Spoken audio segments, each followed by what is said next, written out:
Hey, what's up? It's your boy, 24/7 here with 24/7 Fusion Media.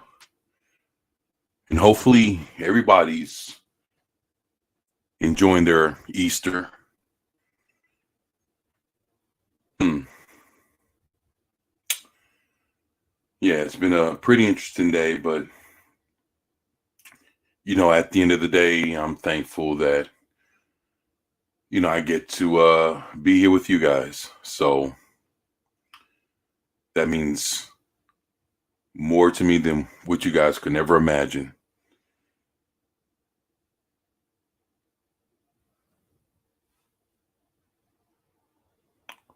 What's up, Vigilante? How's it going, brother?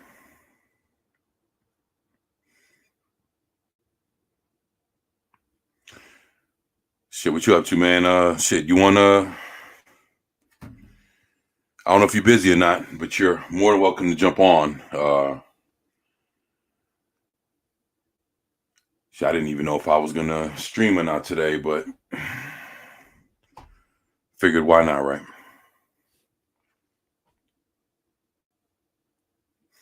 Says I'm cool. Hope you're good. Yeah, man, I'm hanging in there, man. I'm hanging in there. Maybe in a minute. That's cool. Well, I'll tell you what. I'll send you an invite, man, and shit. Whenever you're ready, she's more than welcome to, come on and hang out with your boy, man. Actually, I wanted to see what you thought about a few things too, man. So that's what's up, man. But I appreciate that, man. Thank you, man. Uh, yeah.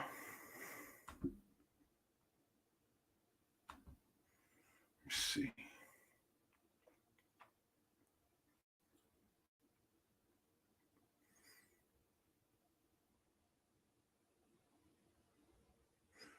All right. Okay.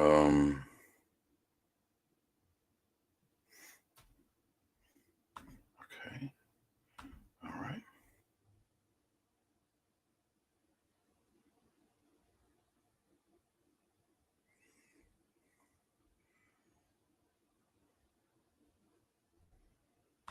All right.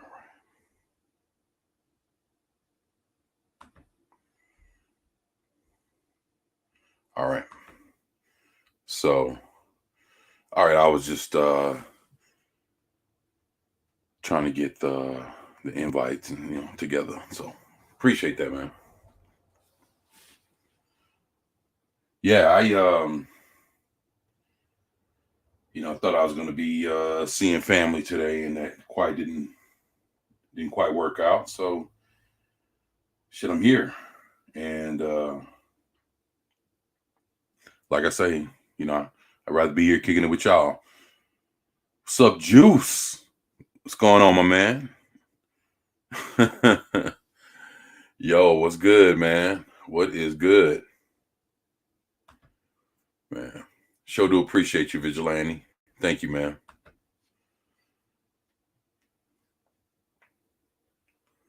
Shit, what is good, brother? How's everything going for you on this Easter, man?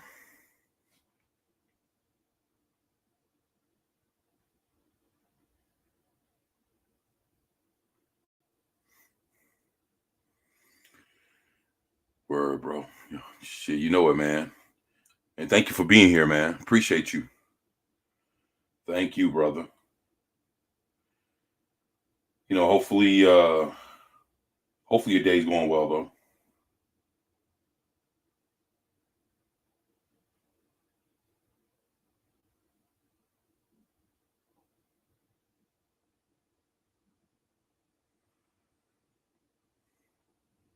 All right. Oh man. Your aunt passed this morning. Sorry to hear that, brother. Damn, man.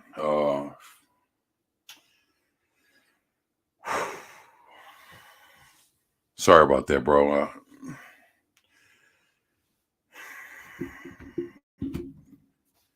Damn, that's a tough one, man. That's a tough one.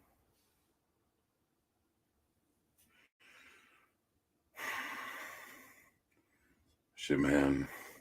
My condolences go to you, man, and your family, brother. Sorry to hear that.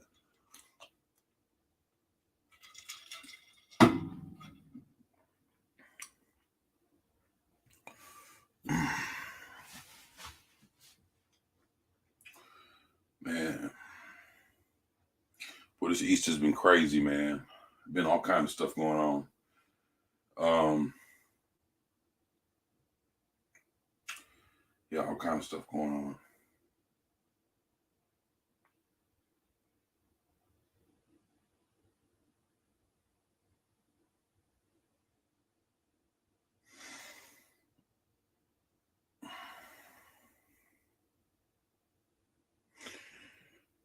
Yeah, sorry. Yeah, sorry for your loss, brother. For real.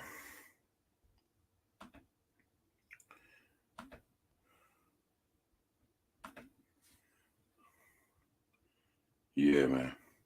That's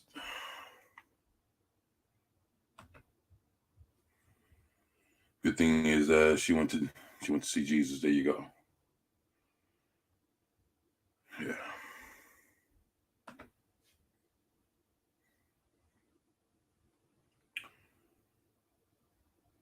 Hmm.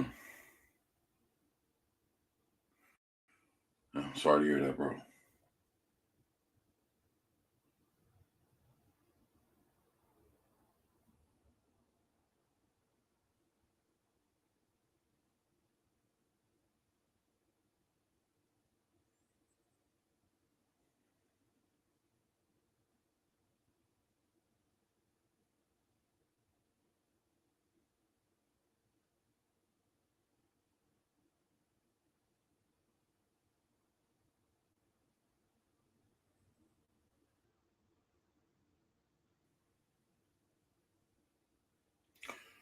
Well,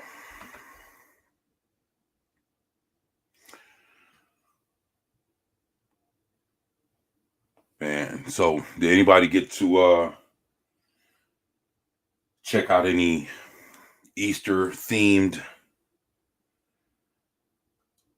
movies and stuff? I know me, I sat back and I ended up watching, like, no shit. I ended up watching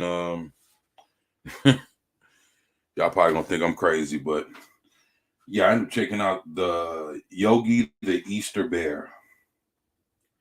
I remember watching that when I was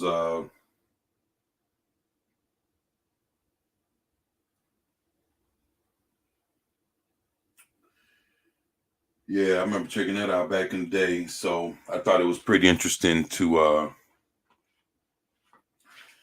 check that out. I got all kind of little Easter stuff that I was gonna sit down and watch while I tried to fix dinner once I get off. Um, yeah, I got all kind of kid stuff here. I ain't gonna lie to you. Shit, that's the only way to do it. I got like it's the Easter Beagle, Charlie Brown. That one's getting played. And then there's Here Comes Peter Cottontail, done by Bank and Rat Rankin Bass. And then and then also got like got some Alvin and the Chipmunks Christmas stuff. I mean Christmas, Easter stuff that I was gonna watch. So yeah, I was gonna fuck around and do some old school Easter stuff, man. So that's what I plan to do while I yeah, while I go try to fix something to eat. But man, I tell you, man, it's been crazy. I know for this Easter weekend, everybody got hit with with the Star Wars news. I can't believe what's going on with Star Wars right now. I swear, man, when you thought they couldn't go no lower, here we go. You know, it's funny that the first, like, between like the Force Awakens all the way to the Rise of Skywalker, It's funny how, those movies really end up birthing a whole lot of channels. If you think about it, man. When I know, right? Uh so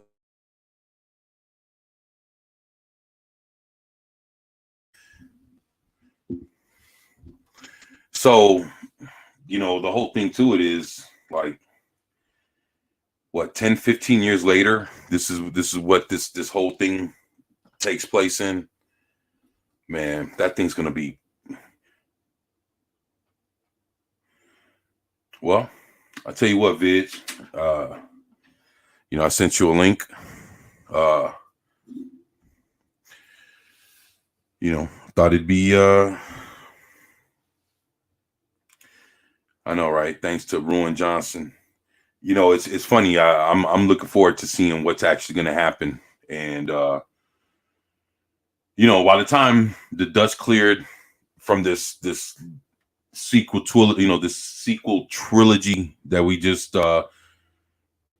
you know that we just dealt with towards like the end of 2019, now we got 3 more movies coming. That's gonna be wild. I don't even understand what's about to happen with that.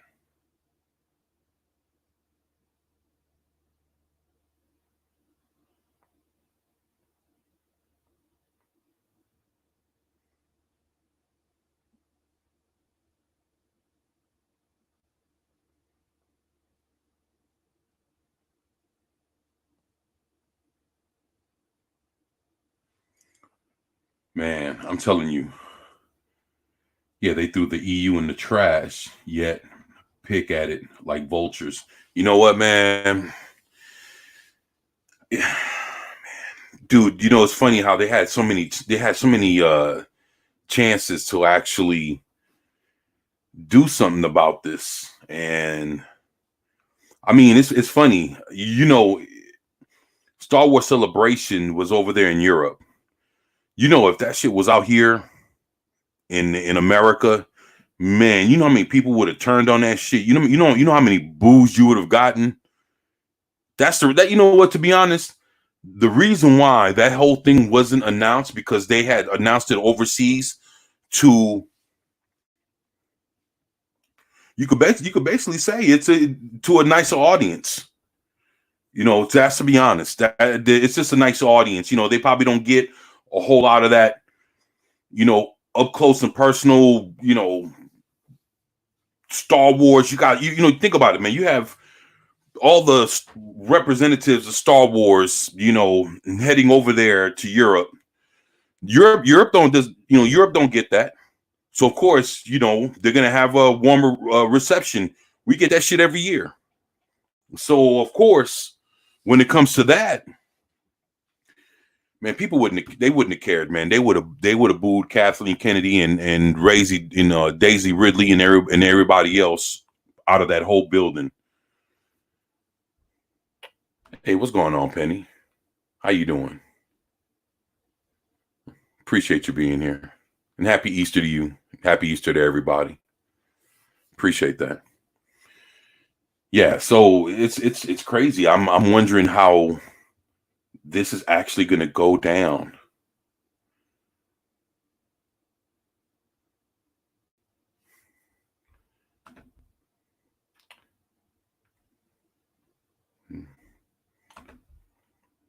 So I'm wondering, like, well, see, but this is the thing.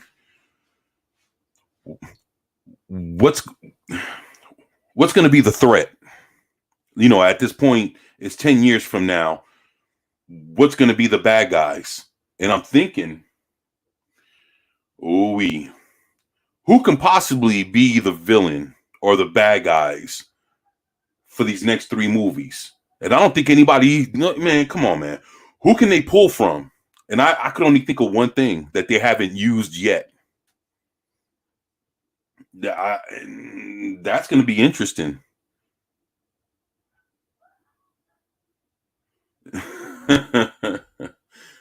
I know, right? You know, it's crazy as much as man, I miss Star Wars, man. It's funny, man. Star Wars is out right now, and they're making shows and movies, and they got toys. Not a whole lot. They got toys on the shelf, which is they're. I ain't gonna talk about that, man. They have stuff out, and it ain't good. It ain't good, and I just miss old Star Wars.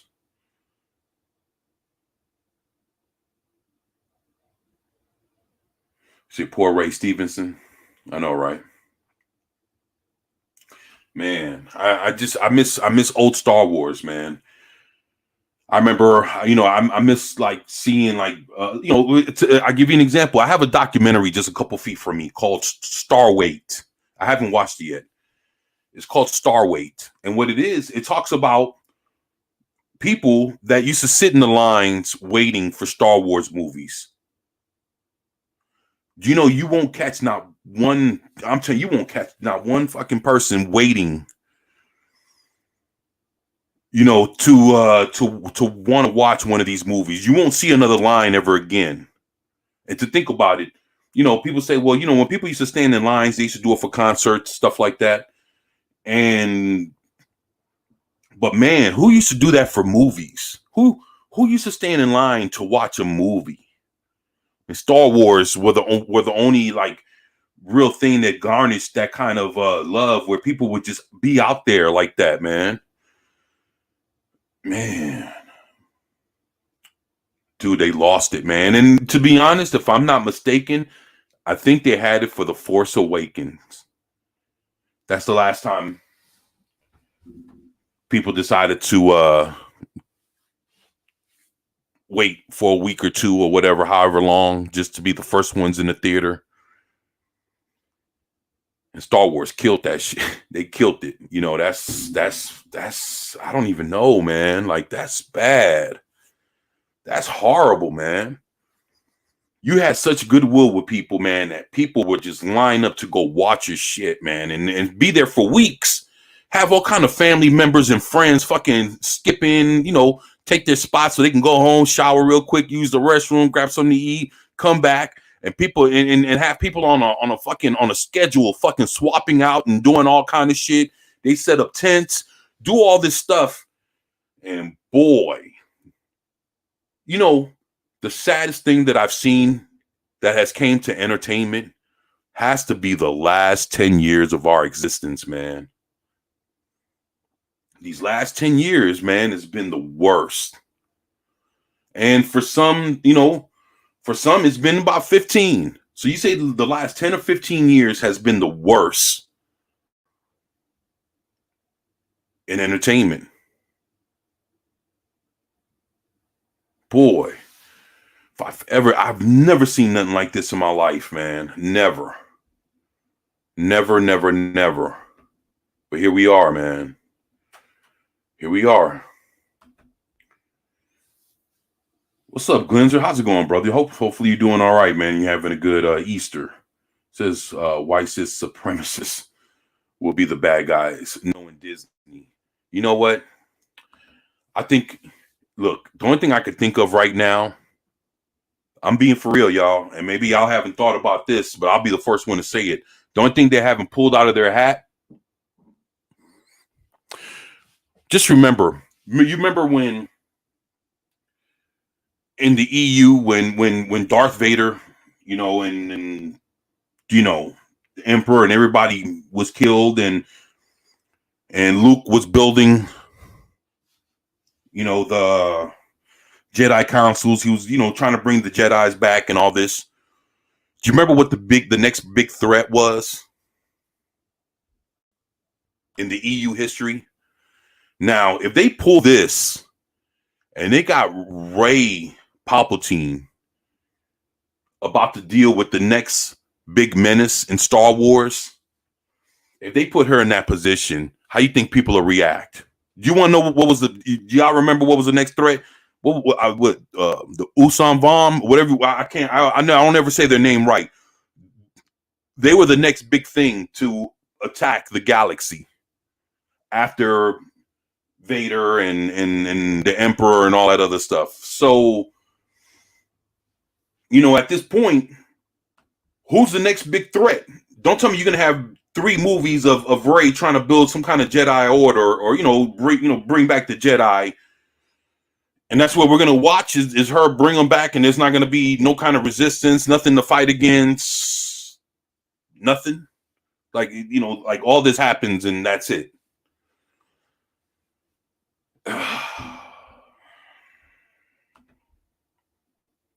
What's up, Glinch? It says people stood in the long lines for special editions in the 1990s. I know, right? Man, I'm telling you, man. Look, those lines that people, man, that shit was, man. Like I say, man, you'll never get it again. What's up, Jeff? My brother, Low Spec Linux laptop, man. How you doing, brother? It says uploading Republic Commando vid right now. Great old Star Wars, dude. You know it, man. Love old Star Wars, man. Dude. You know what? And that, to be honest, that's why people are so fucking turned about this, man. People love that thing so much, man. Star Wars was good, man. And right now, the reason why people still harp on it, and even people that say that they're done with it, are people that genuinely loved it. And the thing is, they're doing it because of how much it hurts to see that shit get trashed. Like, you know what? Fuck it, man. If you're going to trash this, I'm going to trash the company who took my favorite shit and turned it into garbage. That's what I'm going to do. And that's how a lot of people feel about it. And people are tired of that shit, man. And hey, man, how you doing? I'm good. It's good, man. It's good. It's good. I hope you're having a cool Easter, man. Can you hear me? Hold on. Okay, I probably sound better now. Sorry about that. Nah, you're good, man. I was, when I brought you in, I said, and I thought you were going to come in. Oh, yeah, do the intro. Yeah, sorry, man. I ain't really had the high energy to do it. No, you good, man. You don't got to do it, man. I know you probably just chilling. It's all good. Yeah. I'm just chilling and whatever. You tossed the link. At first, I was like, oh, man, you didn't see the link. But I'm like, oh, wait, it's Easter, so you probably chilling with the family or something. But you kind of already talked about that. So I was actually I'm sitting there playing video games now, so I'm not trying to. I mean, you might hear it in the background, my bad, or whatever. No, you're disrespect cool, man. the stream or whatever. But no, you're good, brother. This is just chilling, man. Yeah, just here talking, man. But shit, man, thank you for being here, man. Yeah. I mean, you can keep going. Like, you pretty passionate, man. Yeah, I hadn't heard the Star Wars news because I'm in that group of people who just, I'm kind of done with. I'll be lying if I told you I didn't care none, but it's just right. I'm not. It's just one of those things. Like like a lot of us, we're done, but it's just like but just for some reason, it's still kind of still fucks with you because they keep. Yeah, it's like it's like something about it. Like even though like you see it happening, you see it turning. And you're like, damn, and then you just think like, fuck, it wasn't in 10 years? Mm-hmm. It was about 10 years, yeah. Dude, I'm not even. It was actually 8 years because you talk about The Force Awakens or The Farce Awakens. I thought that was 2013. That's 2015. They came out 2015. So it hasn't even been a whole 10. Now they've owned it about 10 years because right. They owned it, and yeah. So I mean, it's yeah. All right. But as far as material being released, the first thing we got was 2015. So as far as us as the fans, it only took us 8 years because I was ready. I mean, I went there. I went opening day for the Force Awakens. They had a little event. I won a comic book by answering questions right and trivia. It was a whole event. The Force Awakens, you know what I mean? Because we hadn't had a Star Wars movie at that point. It was 10 years since they did the third one of oh my goodness, Revenge of the Sith. Yeah, Revenge of the Sith. There you go. Yeah, so it had been 10 years since that, and this was a brand new story. And I mean, now we look at Disney with such contempt, but remember, we thought Disney was the shit back then. You know what I'm saying? So we're like, oh, this is going to be cold. And some people still, like my dumb ass, I'm like, oh, I got Star Wars Light that was fake and just a rip off of the first one, only worse. But I was cool with that because it was just some Star Wars to flash. You know what I mean, on the screen. And there's still people cool with that. They got Grogu, they got Boba Fett. They'll still pay their Disney Plus, and man. Kids watching it. Kids are growing up watching it, not knowing the difference. So, Dude, I mean, it's still making some money. That's why they brought Ray Palpatine out of the crack whoredom or whatever she was doing because she wasn't working because didn't nobody want to hire her ass. Man, dog, did you see? I mean, not see. I saw none of it. I haven't watched. I'm learning from you. You know what I mean? No, I'm saying like it's like the last 2 episodes. Let's say like The Mandalorian, right? Mm-hmm. Dude, not this last episode, but the episode before last, they had like they had Grogu do a flip in the air. So I forgot Dude. Mandalorian was on air. Yeah. It's on, man. And they brought Grogu back. Dude, look, I don't give a shit. Look, if you can share like a video, man, you could pull this up and play it for the first time. Pull up Grogu flipping, like doing a flip in the new man. I think it's like the and I mean it'll be just a couple seconds where somebody will just show it, but when you see how bad it looks, dude, it's so laughable, dude. Like I've never seen nothing like this, man. And then what happened just a couple of days ago, and so that was like, so they dropped another episode just a few days ago, and the episode a few days ago was so bad. It had like Jack Black and Lizzo. Yeah, man. Dude. And Christopher Lloyd, all in the same episode.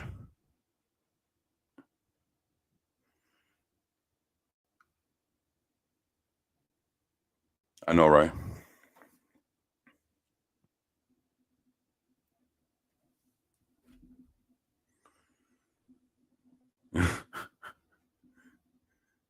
Man.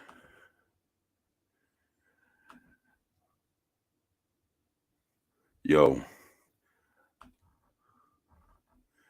What's up, Lady Miss? How you doing?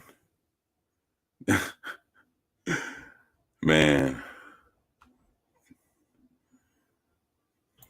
I think it's working. So I just searched on the internet. I haven't really looked into it. Yeah, Grogu. Yeah. So this is just somebody shot to Rome SW, Rome Star Wars, or whatever. Is that it? Nah. All right, maybe it's yeah, it was something that he had did like just in, dude. It was like in the middle of a fight. That's ain't it then. All right, hold on a second. That thing was horrible. What's up, Glenzer? He says Obama got elected in 2008. So yeah, Hollywood's been going crazy for 15 years.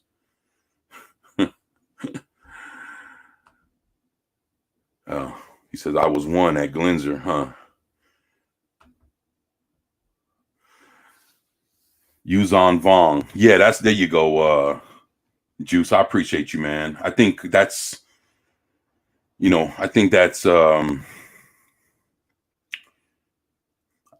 I think that might be who they pull out next, because I can't see no other threat unless they just make up somebody.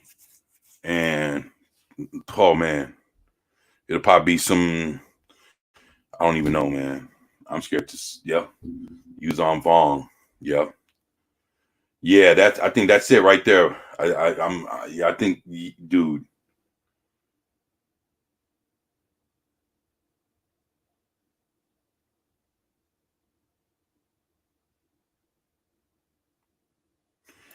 Yeah, man. Yeah. That's it. Yeah, that's you see how bad that looks, man. I mean, the first one looked bad, but I mean, they it's not the biggest budget. Okay, and we can. I'll just stop the screen. Oh yeah, and then I know you saw the Lizzo Jack Black, huh?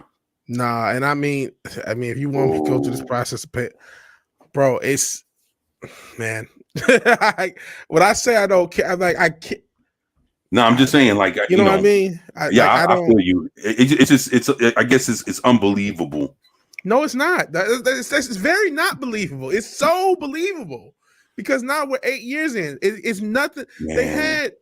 We're past them twerking on She-Hulk and using Doom. Like I feel like I'm in a different time zone. That's why sometimes it's difficult. Like I don't even know what to say on these streams, so I try to be entertaining. But like, this is what they've been doing for years, and now it's years. That's why I don't watch this. I didn't even know I knew Mandalorian was on, but I didn't know. You know what I'm saying? Right. I didn't have a like, oh yeah, Mandalorian. Let me follow. I don't. They have had so many series between Marvel and Star Wars that it came and went. Rather it's Hawkeye, rather it's Miss Marvel, Andor, the Boba Fett, Bad Batch, What If. You know what I mean? They have had dozens and dozens of shows that fly by. So all these shows are kind of the same. Loki, you know what I'm saying? All these shows are kind of the same. The first few, when it was just Mandalorian and what's that one I like the first 2 episodes in and went to shit. I forgot WandaVision and Falcon and the Winter Soldier up to Loki. There was a genuine interest because Disney Plus was still kind of new. It was only barely a year old, maybe 2 years. But now we're 3, 4, 5 years into this bitch, and we've had, like I said, I just named 20 shows. I could name another 20. You know what I mean? Whatever it is, name 10. There's just so many shows, movies, this. So it's all just like a mess. That's why, like, I mean, people say there's no fatigue. Bullshit, there's no fatigue.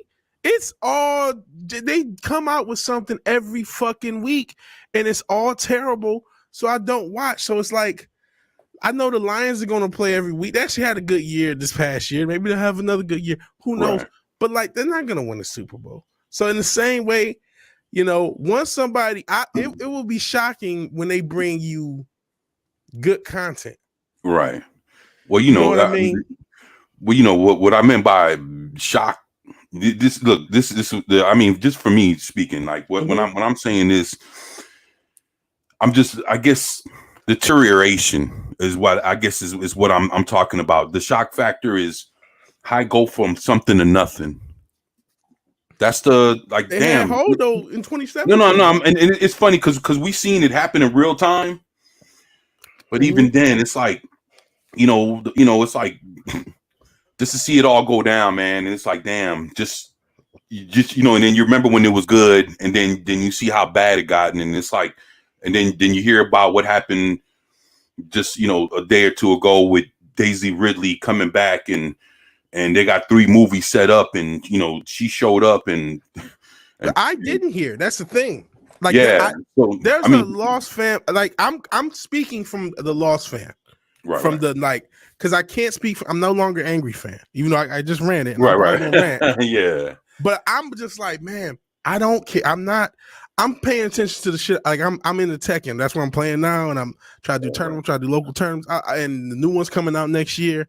And I'm trying to learn fighting games and try to mess with that. And so I'm focused on that. And then, you know, I still follow basketball, boxing, a few things. So I'm focused on that.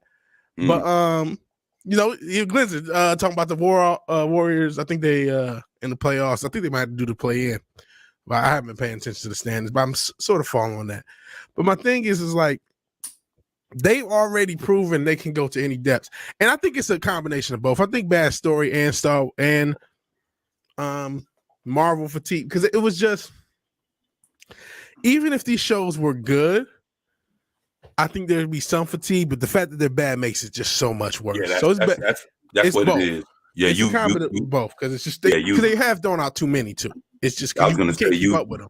I was going to say you hit the nail on the head on that one, bro. Yeah, you hit the nail on the head on that one. You know, and that's another thing. Like, if it was good, you know what? To be honest, I don't see nobody complaining about anything that's good. Like I'll give you an example. Like Seinfeld. Seinfeld, you know, whether you liked it or not, it was. I like Seinfeld, but it goes on for 10 years, and it stays number one for, you know, the whole time. You know, it's kind of like by the time he got to the 10th season, nobody was tired of it. Why? Because, you know, as long as it was running, it was decent. It was, you know, it was doing all the same shit, but it wasn't boring. It wasn't like rehashing the same jokes, doing the same shit. and that's the thing. It's like nobody really gets tired of anything Very few if it's things good. good. Seinfeld, It's like saying, okay, well, you go to a comic book store, DC puts out 40 or 50 comics, about 40 comics a month, roughly, their monthly series. And it's like, well, saying like, well, damn, that's too many comics that they're putting out. But, the thing is, they putting out a lot of trash. But the thing is, if it was good, nobody would complain about the volume that's getting put out. They'd be like, well, damn, they're just putting out a lot of good shit. Well, here's the thing. That's only realizing one half. The other part of it is the same people are doing so many things. I guarantee you they didn't have 40 comics in the 70s and 80s in the where they were probably doing some of the best stuff, or even up to the 90s. I think actually the early 90s was actually, I think, the most successful era, that obviously crashed horribly. 90s but my point is, they're also overextending their lack of creative abilities. Like, they're not good. Like, everybody was gassed up about Favreau and what he did with the Fandalorian, and that to me was mid at best. But everybody was gassed up about him. So now he's doing more than that. You know what I'm saying? So how do you expect him to be better? He's doing more stuff. So yeah, maybe you would say there's no fatigue on your fan side if everything was good, but we haven't seen that. You know what I mean? I think there's a limited amount of stuff. You can't have too much of a good thing. I don't like the idea that we're just going to throw that element out when they've spammed so many shows. I don't even what was so bad about Miss Marvel? Can anyone tell me? No, because no one saw Miss Marvel. No one even knows what was bad about it or good about it. Maybe you might have heard some. I'm not saying 24 may know, because you an expert on everything. But like, the average person can't tell you why Miss Marvel was bad because they didn't see it. So don't tell me there was nothing to the idea they didn't spam all these shows. It's just it looked like trash. So I didn't watch it. That's what most of the stuff is. That's what it filters in, and you go about your day. I'm talking about the average, not the I've been riding. I'm not the ride or die no more. They killed that in me. I was. They killed that in me. The average person, that looked dumb. I'm not gonna watch. The average person sees She-Hulk. They don't get to episode whatever when fake Doomcock shows up, or when was it Cardi B is twerking with her or whatever. They don't get, or whoever. I think it was Meg Thee Stallion. One of the Meg. Yeah, it was Meg. She from Houston. I shouldn't talk shit. I might get fucked up. But it don't matter. No one got that far. As soon as they saw this little Fiona from Shrek that got in shape, they said, "No, I'm not about to look at this PlayStation 3 graphics. I'm not about to watch the show." That was it. You know what I mean? The only reason you know anything about She-Hulk is because they trolled the fandom directly, and therefore everyone talked about it. If not, no one would know, because normies don't even know She-Hulk happened. They don't. And so, like, it's a combo of both. They've thrown PS2 graphics, right?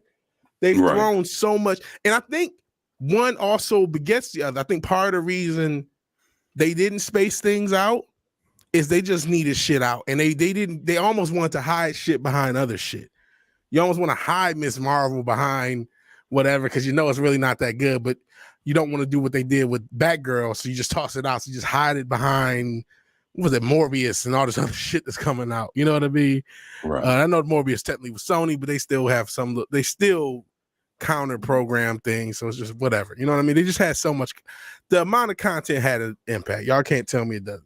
Because again, tell me why Miss Marvel was bad. If you disagree, prove it with hey, I saw this episode, and in episode 2 she did that, and that was stupid. You got to prove it, because that's the thing. Y'all can't, because y'all didn't watch it. Y'all know y'all didn't, and nor should you. Nor should anyone. All right, no, you good. No, shit. You don't, man. You don't gotta apologize. No, I'm just like shit. The thing is, like with me, I seen an episode and a half. That's further than the entire and it's like and what it is, my brothers, they have HBO Max, they got Disney Plus, they got all that other. So of course, I'm the added extra. They put my Xbox on, as the device, the device on the account or whatever, and I'm just checking, I'm just checking all that stuff out, and I'm not sitting there and I'm not watching. What I'll do is I'll give it. And I'll watch an episode and then give it the second one. And if I'm right, am I going into the second one? And normally the second one is what fucks it. That's what they screw themselves always on the second episode with me, because I can get through the first one, whether it's good or garbage. I'd be like, you know what? I'm watching this. Let's see if it'll get better or worse. Once the second episode runs and it starts going, turn into hot garbage, I'm pressing the button like I'm out. And that's it. And then it's like, well, damn, and it's I don't know, man. I at least to not be the hypocrite where it's like, well, you don't even have a fucking, a toe to stand on, because you didn't even, all you watched was trailers and hear what everybody else had to say, but you didn't even, you didn't even watch the shit for not even an episode or whatever. I'd be like, you know what? I can at least do that. And thank God it don't be a whole hour. It'd be like 35, 45 minutes or something, but man, I'd be like, damn, this is trash. And that's what I try to do. I try to give everything. The best thing I've seen coming out of Disney Plus was Werewolf by Night, man. That thing was good. Boo, I was like, I still need to check that out. Oh man, that thing was awesome, man. That was worth it. That was worth that hour to watch. I think it was like an hour and 5 minutes. Once it was done, I was like, well, damn, that's it. I was like, why the fuck these people ain't, whoever put this together, why aren't they doing more shit? And I was like, well, it was, people, I think Marvel slept on it, gave an idea to people who they thought wasn't, like, oh, just fucking make this and put it out there for Halloween, and didn't think it was going to be anything, knowing that these folks went against the grain and it was better than all the shit and it was only one episode for 1 hour, and it was better than seasons worth of shit that they've been putting out for the last couple years. So I was like, well, damn, that's, but then I wouldn't expect for the same people to come back and make something good again, because they're probably going to be told to make some trash. Yeah, they probably will. Yeah, I can imagine that, man. So yeah, I mean, listen, and I mean, we all know the culprits. We talked about it ad nauseum. Everything's woke. Yeah, because we know why. We know the people who did it. We know the motives. We know everything. Right. We know all that. The agenda shit. That had a huge impact. And then just the overall lack of quality writing, the lack of, the lack of attention to detail, the lack of interest in attention to detail, the lack of interest in making something that was that deep. There was only a few guys. I mentioned Favreau. There's only a few guys who even tried to care. You know what I'm saying? There was so much. And so that led to what we got. That led to us, getting this subpar. And again, I'm not watching it. I'm out of the loop. I got, I had to, for my mental health, because it's like, this is never going to get better. Yeah, it gets depressing, man.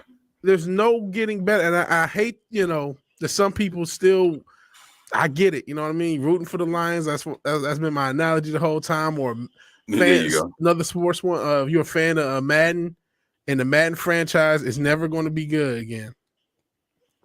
It'll never be what it once was in the past. Never, never. And it's hard to deal with, because if Madden used to be the shit. But ever since they got the exclusive license, blame, unfortunately, one of the best football games ever, NFL 2K5. Because when that came out, boy, Madden, 2K, they did a little something back in the day, man. I remember that. They were 2K4 and 5 were cold. When those games came out, Madden said we buying the whole license. They paid a fuck ton of money to get the whole license so no one else can make games, and that was the end of it. So it's been a monopoly. We have a monopoly of pop culture, unfortunately, where Disney and Warner Brothers basically make up all of it. Right. And it's led to, now that they have the same quote unquote ideology and just the lack of talent, and they've let so many untalented people get so many jobs at both of those companies. It's so systemic. You know what I'm saying? You're not going to change this overnight. You can't, fire Kathleen Kennedy and everything's just good. You know what I mean? It's the whole everything. And now they can't make good content to save their life, and they need to now. And they don't know what to do. So what do you think about what Juice said right here? He says and after two. I mean, it's all of the above. It's all the above, man. And I mean, if all this content was good, of course the energy would be different. I mean, shit, to me, Marvel, the whole Marvel universe, I've said this, and I know a lot of people fire back when I said, but the whole Marvel universe was mid in the first place. You know what I'm saying? It was a mid universe, but people went crazy over it. So just because of it being competent, it was competent. I'll give it that. And it being a competent mid universe was enough for people to go crazy. So yeah, if the content was at least at that level, we wouldn't hear as many complaints about the fatigue, but I think there'd still be some. Because it's a lot. I mean, when you do the tally of it, you're like, damn, they've released like 30 different shows between these two universes in 3 years. Like, that's crazy. You know what I'm saying? That's never happened before. So don't tell me there's no, you know what I mean? I get that that's not the only reason, and that, you know, if these stories were better, people would be happier. But that's they've released like 35, 40 shows in 3 years, man. And so none of them, and most of them suck. But like, that's, you know, I mean, if you look at like anything that's like a boom, right? Like anything that's that comes in and hits hard, like, you know, when the zombie phase came in, and you know, you see, you know, a shitload of them pop out. Even when it happened back in the early 2000s, when you know, Dawn of the Dead and Grindhouse double feature, and you know, you seen like the whole, you know, Resident Evil and all kinds of shit, you know. Dude, I mean, they had zombie comedies. They had all kind of TV shows. The Walking Dead. I mean, dude, when the craze hits, you know, a lot of people like to cash in on it. And the thing that hurts it is when you got because you got DC, you got Marvel, right? You know, and they're doing their thing. Then you got the boys over here, and then you have other shows over there. And then you have, you know, then you have TV shows, then you have cartoons as well. You know, you know, Invincible and you know, you Into the Spider-Verse, and you have all this, So, but the thing is that, you know, I can get it, because, you know, if something's good, you know, again, with the action genre, when you have the one-man army coming in, you had Rambo, you had this, you had that, Commando, you know, everybody got guns, can kick your ass and fucking throw you out of a window, all kind of shit. And, you know, and the thing is when you start watching it come in abundance, is it good or not? You know, for people to, you know, so it's like, even people might say, you know what, it might be a little bit too much that's happening, but then it be, you know, but man, you know, people don't mind it, you know, as long as it's fairly good. But it's been more bad than I've heard more of a disappointment, you know, in a lot of shows, you know, than I've heard a lot of things getting praised. And, you know, of course, you'll have your movies here and there that do well and are pretty good or do decently. But then when the bad starts outweighing the good, that's when, you know, and you know, when a lot of people are doing a lot of the same shit, and then a lot of it just comes in as being more bad than good, then that's when the whole genre as a whole starts getting looked at pretty fucked up. And people are like, well, damn, it's too much superheroes movies, and the ones that are coming out aren't even good. So it just, you know, people get tired of that shit. Well, damn, you know,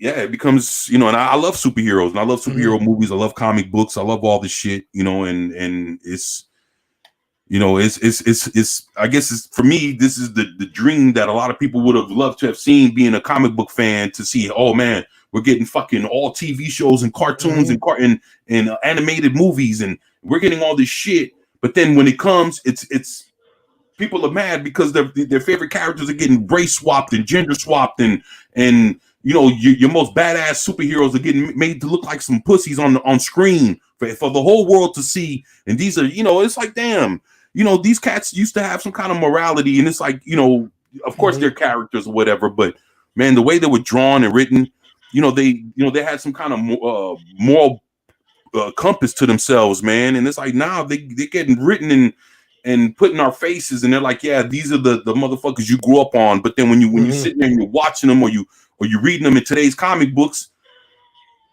they're not. Yeah, they're not. Superman, he's always evil now. Yeah, I've been talking about that for a minute. I mean, listen, I cannot. Here's why I will. You know, I agree with the quality element from this standpoint. It's not like if this was a different genre, a different craze, that we would be getting better material. You know what I mean? We would still be getting trash. So clearly the source is the source. It is Disney. It is Warner Brothers. It's their fault. You can't blame them. But I mean, even if you go with that action movie thing, you know, those was over the course of years.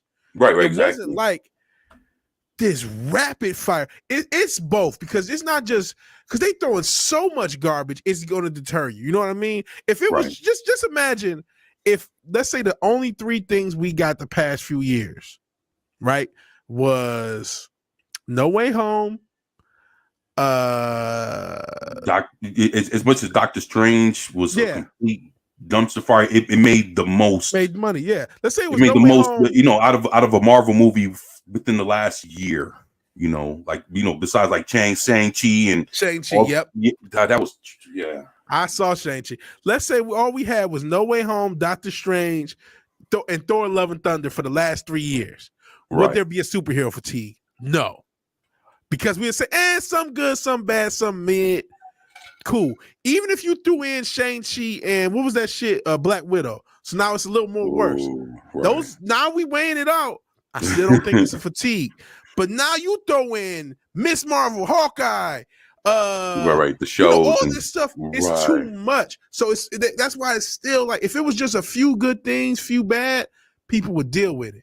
But when you throwing like every new week, and then the Blue Beetle's coming out, and then there's other companies throwing shit out on top of you. You know what I mean?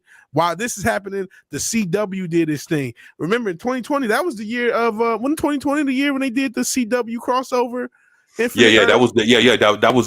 was around 2019, March. That was like February, March, April. Of 2020, they did that Crisis on Infinite Earths. So that was a huge disappointment on top of it. You know, mad as fuck when I saw that one. I was like, dog, why you just put Burt Ward in there? Like he looks up, he walking with Bat Hound, right? Because you know, if you know who, you know, Bat Hound is, that's the kind of dog that he was walking. So he looks up, and you know, it's like the skies are fucking turning red, which means that his planet was getting attacked. But, you know, he's an older Robin. What the fuck he's going to do? And I'm like, well, damn, you know, so when you see that, they don't show nothing. But the fact is, his shit got lit up. Yeah. And I was like, fuck, is that how you're going to show, you know, Adam West is gone, but his, you know, Burt Ward is alive. And, you know, he used to be Robin, and he's representing, that's probably the last thing you'll ever see come out of anything that'll be referenced in that show. Except for the Flash movie, because I heard you're supposed to see them. As he's running through the multiverse, you're supposed to see Adam West and Burt Ward. But damn it, the last thing you get to see from Burt Ward for real in real time, is him as Dick Grayson getting attacked. And he looks up like, oh shit. And it's like, what the fuck? I'm like, damn. It's like you don't want to see, you know, you don't want to see, I don't give a fuck if it's from 66 or whatever. You don't want to see that shit go down because it fucks with your head canon. Like, damn. The last thing we see of Dick Grayson from 66 is his whole world's about to get fucking smashed. And that's it. That's fucked up. And like I said, they fucked up Kevin Conroy. And then, you know, he obviously passed. Oh, dude. That's his last. That's the only time he's ever been live action, except some fan made shit. I seen some fan made shit that was funny. Right. But the only time he's been for real live action Bruce Wayne, they fucked it up, you know? So on top of it, man, on top of what Marvel's doing, that other stuff is adding to the fatigue. That hurt a lot of people. That Infinite Crisis thing. Crisis on Infinite Earth. Infinite Crisis obviously the later sequel. But that Crisis on Infinite Earth, that's one of those things that reverbed outside of the sphere. Like other people who just know, like, what? Why did they do that? You know what I'm saying? Right. Moon Knight exists. You know what I mean? I heard people like Moon Knight.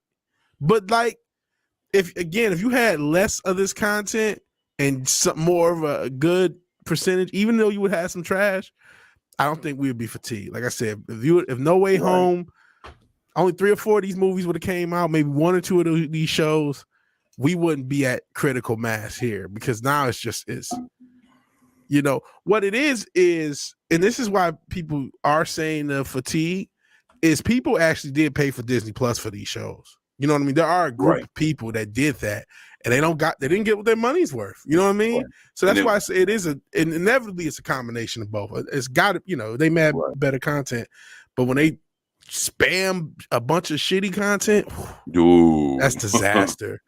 Because that's what they've been doing. They've been spamming content for a stretch. It was every couple months. It was a new show, and it was terrible. And it's just like, you can't do that. Moon Knight was garbage. Sheesh.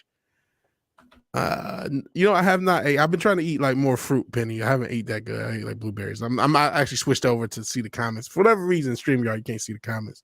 So switch over to. I'm trying to get down there too, man. I'm trying to make sure I see everybody's comments. Everybody takes time to write them. Sometimes we gloss them over and. No worries. Yeah. They definitely got fat and lazy. And I mean that's. Yeah, the thing is, man, since they've been the fat rat with the cheese, all this time, now that and that's the thing, like, dude, the same thing that's happening with them is it's like when you talk about when people went to go and actually subscribe to Disney Plus, they were doing it for Star Wars shit too. Mm-hmm. So it's like damn, we're getting Star Wars, we're getting Marvel shit, we're getting all this shit, but then.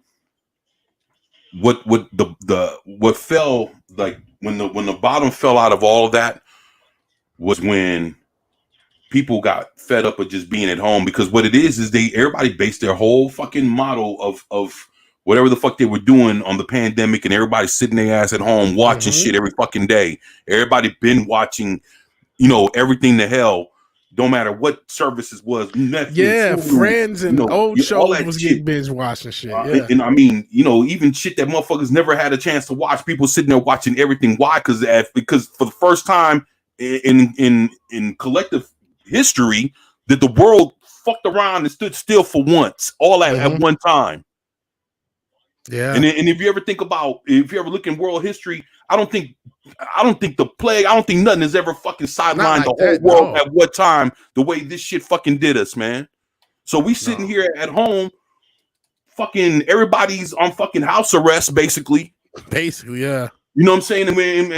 And Doc, we're getting bombarded by all these fucking everybody got shows and everything is, straight to streaming and I mean, after a month that something was in the theater, it went direct to some same day. Right. That shit was. It was a crazy time, definitely, and they definitely based a lot of it. But I mean, everybody wasn't eating in. You know what I'm saying? The only people that Netflix and Amazon was eating like crazy, but like.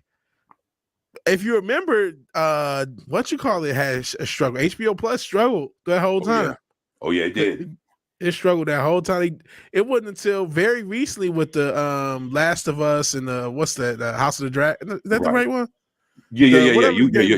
Yeah. You got it. Those shows, and it's funny because they just came off of they were just coming off of the failure of the Game of Thrones. Like just like a year or two before. Then we get into the pandemic, and it's like boom. So it's like. Yeah, they struggled through this whole fucking thing, man, and it started like even before the pandemic hit was the way Game of Thrones ended that basically soured people from watching fucking HBO shit. I've been in meetings at work and they talk about, oh man, I'm not gonna watch the new one because the last one ended. I literally heard that when that show was out. Oh man, the last one, because that show was one of the most popular shows of all time. Like that, if a show like that existed, that's why quality does matter. If a show like that existed, and I know some people have said it was an expensive show to produce, but you think all this shit is cheap? You think Batgirl wasn't expensive? You know what I mean? That shit ain't dropping. I think they said Batgirl was about 90. Yeah, 90 to 100 million. That's a lot of money where I'm from. I mean, you know what I mean? They could get a series done for under that and actually put it out and make money from it. You know what I mean? They used to be able to, and they just they went a generation of not hiring for talent in Hollywood. That's another thing we got to realize. At every level, for a generation plus, they've not been hiring for talent. They've not been hiring quality writers. They haven't been hiring quality motherfuckers to clean out the janitor. You know what I mean? just down to that level. The janitors have been bumped. Right. Everybody. So they need to rehire quality writers, quality idea makers. We've seen their storyboards. Remember, Dinosaurs was over. Right. Well, the Dinosaurs and the Yeah, over like story and shit. Yep. It was Dinosaurs and some other weird shit that was in there. And come from what I'm hearing, some kind of dinosaur type monster is supposed to be showing up. They got their fucking dinosaurs. Man, dude, I wish like I was giant lying. Spider. If you guys heard that story of Kevin Smith. And it's crazy. Look, like it's funny because like my boy Juice right here, like he was saying, you ever seen Jupiter's Legacy? I think it went for one season. Mm-hmm. I heard of it because it came out around the same time as Boys. Right, but it lasted for one season and it got axed. Now you get to see shit like Gotham Knights and Batwoman and shit like that, and it's like, damn, it's like in Jupiter's Legacy. Was doing good. Yeah, people liked it, but I didn't see it because it was. Yeah, I hate evil Superman. I hate the story. I'm sick of it. Right. I've got a personal thing. That's why I haven't really gotten to the book. I'm sick of. Yeah, like, the evil strong super motherfucker trope. Yeah. It's because the thing I'm hearing is that and I'm not sure if we talked about it last weekend, but the dude from The Walking Dead, Glenn. What's his name? Stephen Yao? Is that his name? Glenn from The Walking Dead? The guy that Negan busts his head open with the bat. Well, they say that he's coming in to play the Sentry in Marvel. And he's the Superman of Marvel. That's you talking about the Sentry. I was thinking of Hyperion because he's kind of like the same thing. I know what the Sentry is. Right. The Sentry, right. Blonde head dude, yeah. But they say that's how, because the thing is he's a regular dude or whatever, but then when he gets into that mode, he hulks up, but he's like Superman. Could fly and the whole shit, and then he has this other thing inside of him that's like he has this monster that's inside of him that's trying to break out of him at the same time. So he got all kind of shit going on with him, but they say Glenn from The Walking Dead is supposed to be playing him. So when I guess when we see this whole Secret Wars that's about to kick off, I'm hearing you're gonna have Andrew Garfield in that, and it's gonna be all kinds of stuff, man. I don't know, man. They're trying to mix in all like the cool shit that we've enjoyed. Yeah, with what's his name? Wolverine gonna be in Deadpool. Right, but then, which cheapens fucking Logan to shit because that was supposed to be the last fucking time, and it was all great send off, good movie and shit, kind of underrated movie, and then no, he's back because money. So, they say it's supposed to be rated R. They might let him do what he, and actually they just hired She-Hulk writer. Oh well, never mind. Deadpool, yeah. So people just don't even know what we're getting at this point with that. So I mean, it might be where they hired, but just because of the other writers, whatever his input is on the script. Well, we tried that with Cocaine Bear, man. Remember they had the shitty director, and everyone, well, it's Cocaine Bear, you can't fuck it up, and they fucked it up. Right. Well, this is number 3, so. I mean, people going to see what Ryan's going to come with, for this. It's probably going to be the worst one. I thought the first one was better than the second one. Honestly, even though I thought the second one was cool. I did too. The second one had his moments, but I honestly thought the first one was better. It had a good feel to it. Like even towards the end, like I love it. Dude, it was actually pretty good, man. And yeah, man. Second one was okay though, but second one was over the top, and I mean, it just wasn't to me as funny. And like I you know what? And I know a lot of people got mad about this in the Doctor Strange, where they introduce all the characters and then kill them off immediately. That was me. I was furious, man. I was like, this is bullshit, because the thing is, when they explain the Illuminati, right, and like Professor X is like basically he puts like the picture in Doctor Strange's mind, letting them see what actually went down. Yeah. Just think, like it. So you in comparison, he's telling you what happened when the same drama came to his side of shit.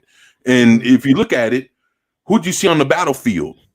You just saw the Illuminati, which means that when you thought about when our heroes fought Thanos, they had all of Wakanda. They had X, Y, and Z people flying in, people shoot. They had whole armies of people. They didn't even have no army. They came in like 7, 8 deep. They killed him. Look, dude, it was only 7 to 8 of them that took out. So basically, what it took a whole army of Wakandans and everybody else from the Avengers and all their friends and family and everybody. Dude, they came in 7, 8 deep and did what we saw in fucking 2 movies. They did in one swoop, and it was only 7 or 8 of them. So for Wanda to come in and kill all of them when she was a part of that whole army that couldn't even stop this dude, don't track. Well, they was in a different agenda. The only reason I brought that up is because they did a similar thing in Deadpool, where they introduced all the characters and immediately killed, and I hated it there. But yeah, that was terrible, man.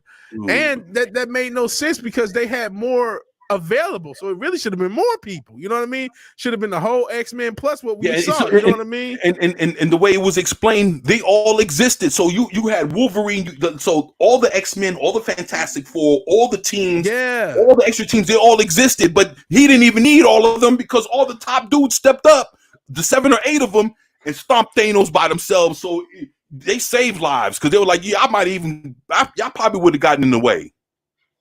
Which is that doesn't even track. That don't even make sense.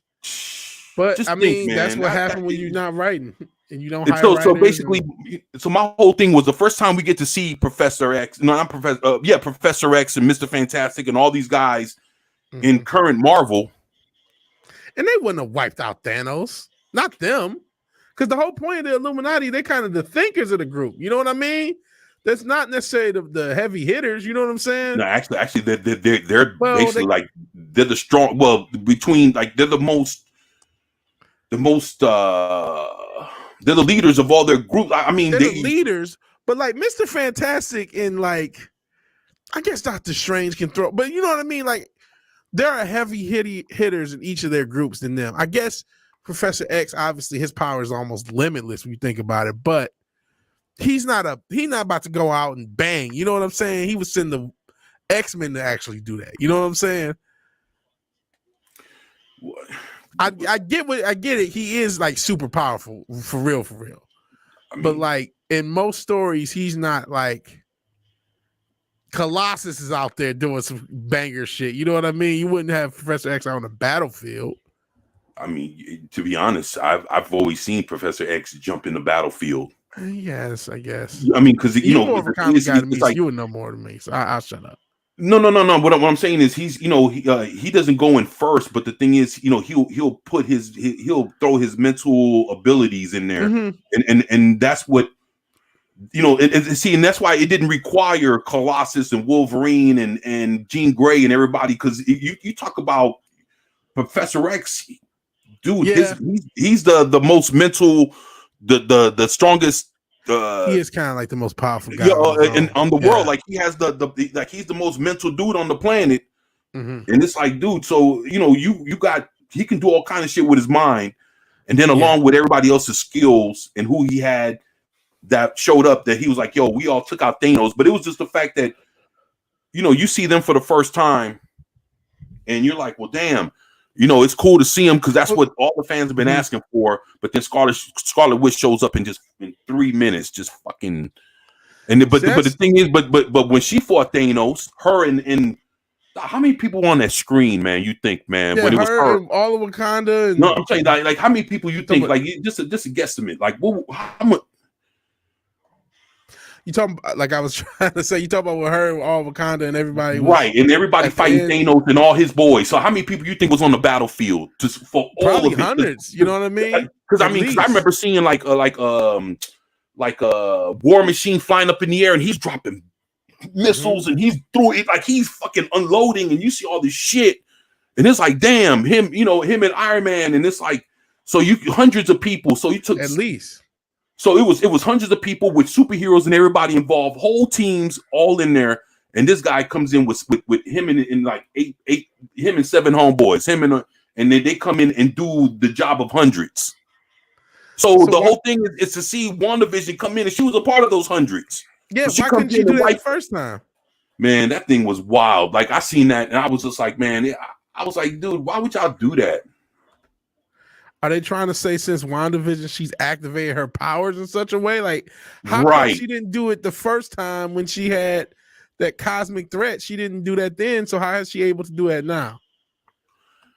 That's the thing. It was like, dude, she wasn't that badass when she was fighting him the first, when she was fighting Thanos herself. But then when she fights the 7 people that dropped Thanos without the hundreds of people for backup, it was like, I don't know, man. I just saw it and I just called bullshit. I was like, this is bullshit, man. I was like, I can't take this, man. It is bullshit. What's up, Zax? Lady Miss in the house. Psycho Dwarf 9, what's going on, brother? Yeah, so that was my whole thing, man. I was just looking at that and I was like, dude, it took the wind out of me because it says, well, you know what? She's better than these guys and they beat Thanos. But my thing was, well, she was so bad, why didn't her and the hundreds of people that she had with her fight, beat Thanos when she had a run at him? And I was like, get out of here. So she's better than everybody. So get out of here. I was like, I wasn't feeling that, man. The logic, it wasn't even logical for me to see that in the movie, man. It didn't make any sense. And I was like, I'm just done. I'm just done. So,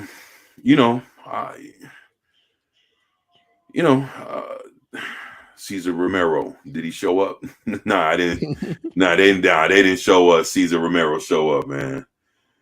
Did y'all eat good today? Nah, didn't. I mean, I had a sandwich earlier, but other than that, shit, I hope y'all ate good.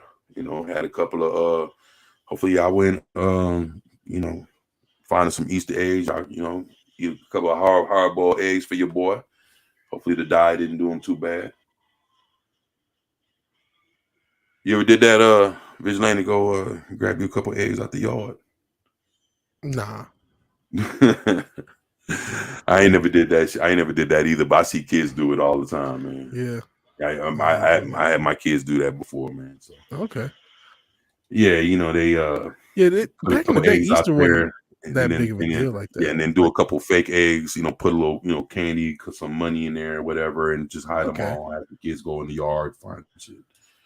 Yeah,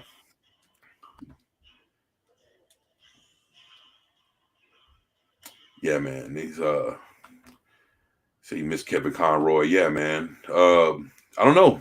The last thing that Kevin Conroy did was that Suicide Squad Suicide Squad kills the Justice League, which looks like a disaster as well.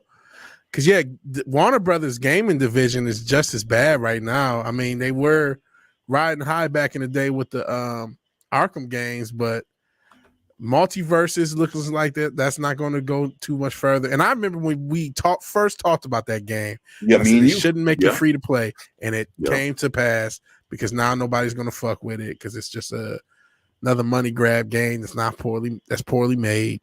Right. The fucking Gotham Knights game, because remember there was a game too, and that was trash.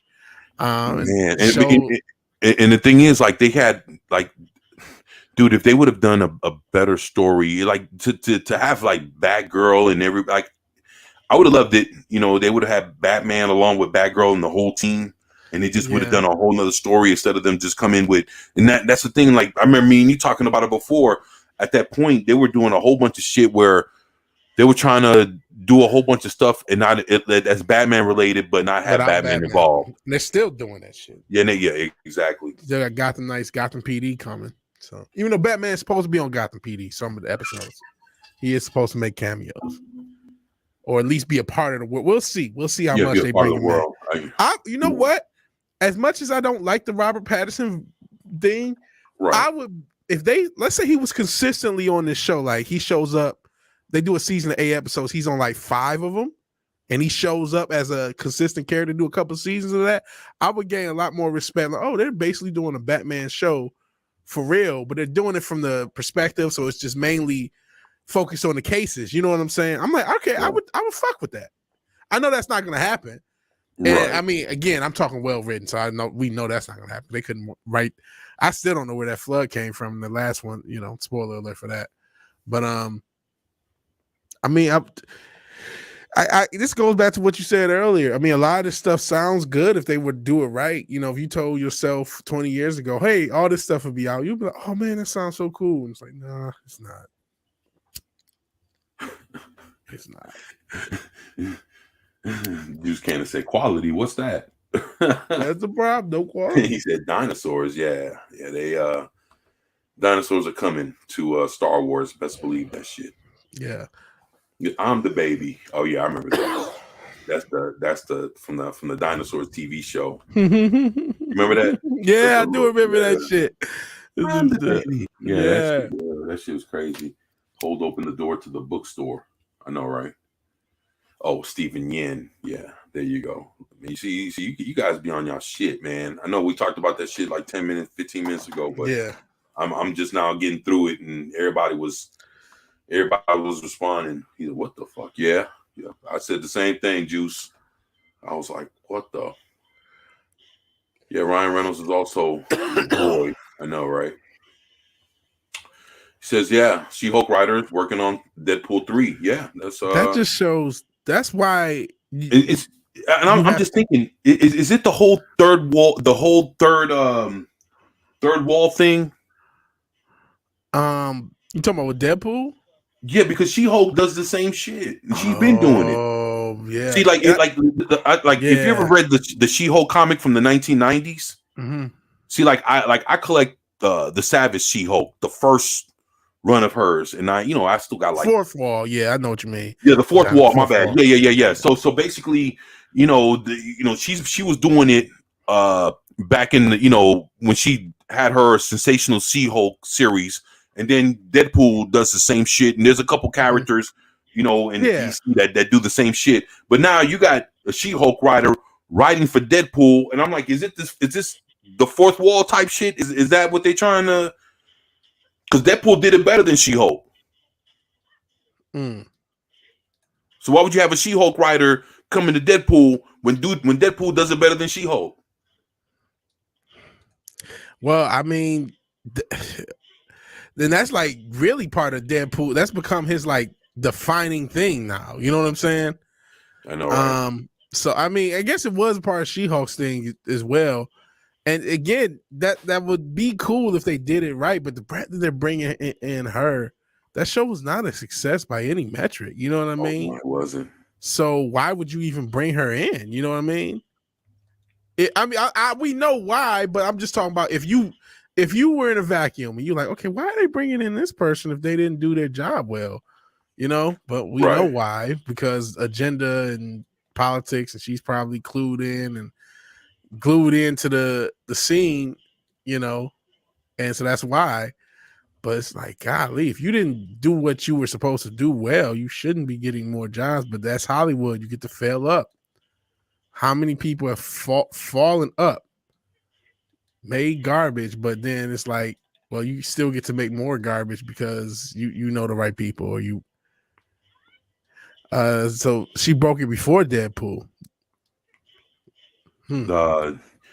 Yeah, actually, they were Yeah, actually, Deadpool didn't break it, right? No.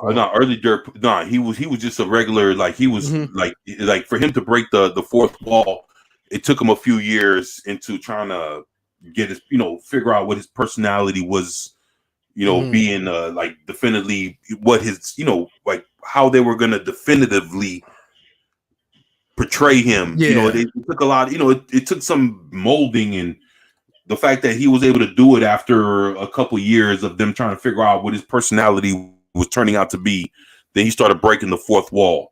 But I think before that, She-Hulk was already doing it. Well, she would sit there on a cover and talk to the reader. Yeah. Okay. But I mean, I don't think that's why this person's on this cast. It just I don't think so either, man. It's just poor to see that a person that was a part of a failing project gets to be a part of something that's anticipated. People want to see, man. People want to see all kinds of shit go down with this one, man. Yeah, because it's technically in the MCU. I mean, so you would think, it's the first Deadpool in the MCU. This is going to be the first great. Wolverine. First time Wolverine's going to be in the MCU. And the way they have it, like Hugh Jackman says, you know what? I mean, they're showing pictures of him in the gym. By the time he's done, and they start filming this, by the time he's done, because he's going to be fucking pumping weights all through the time he's filming. He's going to be bigger than what he's ever been in all the movies. Yeah, he is. And another thing too, they say he's going to put on the suit that he's never put on before. The yellow. Yeah, they say he's gonna. I'm not sure if it's gonna be the yellow or the brown one, but they say he's gonna actually suit up in the real Wolverine costume, man. Well, so it's like, damn, dude. If so you now remember, they teased that at the end of the Wolverine, the one in Japan. Right. Yeah, they teased it at the end, but they say now he's gonna suit up, man. So it's like, dude. So we're gonna see him in a way we've never seen him before. That is. But the thing is it's like I couldn't see how they would have Deadpool in full, and he looks like Deadpool off the comic book. You got him actual comic book accurate.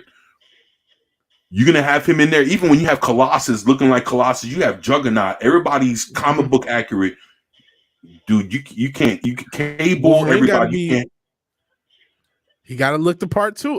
Exactly. That is exciting, bro. I'm sorry. The Evil Empire got me on that. I might check that one out. I didn't know he was going to be in a costume because he didn't do it the whole fucking time. No, he didn't. Yeah, I want to see him do with the costume. I mean, if you since we talking, like, I know you can probably pull up like little side articles, or whatever. Look up and and they'll say like, yeah, he's supposed to be suiting up in the costume. So, people are looking forward to it, but they say that they're not sure if all the supporting cast from the first two movies are going to be coming back as well. Well, I already know his homeboy's not. That he's got an issue. The dude, what's it, Judah Freelander? The dude who played, I can't think of the character's name right now. Yeah, they made up, man. Have they made up? Because he was talking a mad shit. Yeah, because when he was that was like about a year and a half ago when he was talking all that shit. I was like, God damn. Yeah, he's because that dude, he's been in a lot of other movies too, and he's actually pretty funny. Yeah, actually, he's the dude from Cloverfield. You never watched the first Cloverfield? I remember the first one. I just don't remember which. He was the guy holding the camera with cracking all the jokes and shit. I didn't know that. Yeah, that's him. Oh shit, yo, I didn't know that this whole time. Yeah, that's him. That was what got him famous, man. Yeah. Ah, fuck yeah, that was. I didn't know he's basically the main character, that motherfucker. Even though you didn't see him until like the very end, right? But yeah, his name was T.J. Miller. T.J. Miller. Yeah, that's him. I got it mixed up with somebody else. Judah Freelander's a whole different dude. Yeah. That's T.J. Miller, man. Yeah. T.J. Miller. Sorry about that. Yeah, man. But then he got Me Too'd and all kind of other shit. Oh, did he? Oh boy, that's why you don't see T.J. Miller no more, man. I just thought it was just whatever. Nah, T.J. Miller, yeah. Him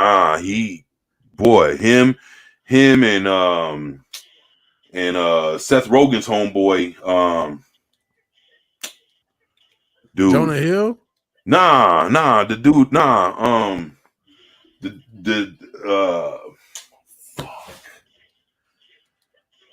Franco.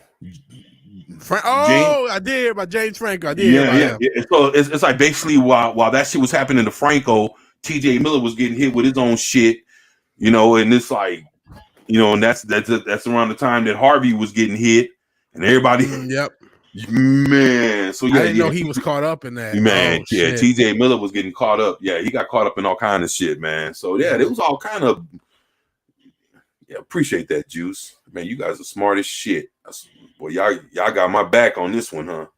Appreciate y'all. Yeah, y'all know he looked the same though. So I know y'all look up Judah Freeland. You're like, all right, I see why you mixed him up. He looks similar, but he don't. I ain't about to say all because that's not true. But like if you look up Cloverfield, you see T.J. Miller. That's him. Yeah, he was the one cracking the jokes, and he was the only comic relief in the whole. Yeah, that was him. And if you think about the voice, you know that's him. See, I haven't watched Cloverfield in a minute. Man, Cloverfield. Look, I'm on record. Everybody listening to me. Mm-hmm. The best thing. There's two things that J.J. Abrams did that was ever worth a fuck. Lost up to a point. Mm-hmm. Lost was good. That was a big show for a while. Up to a point. Lost was fucking awesome. And it was the ending and all that other shit. Oh, and Fringe. My bad. Juice. Boy, you got my back. Lost was good up to a point. Fringe, if nobody's ever watched Fringe, go watch Fringe. I think there's 5 or 6 seasons. Fringe is fucking awesome. That's that's who took over after X-Files as far as being like an X-Files type show. Fringe was the one. Fringe is awesome. It has a dude from Dawson's Creek in there. Fucking awesome. Lost up to a point. Fringe and Cloverfield. Cloverfield was even the way it ended. Cloverfield was, man, I love Cloverfield. Sure was JJ, huh?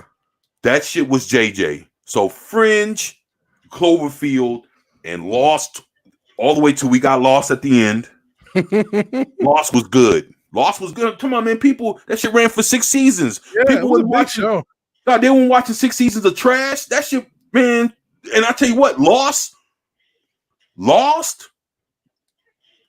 Man, you put Lost out. If Lost would have came out right now, the way the world is fucking upside down, J.J. Abrams would be a fucking hero.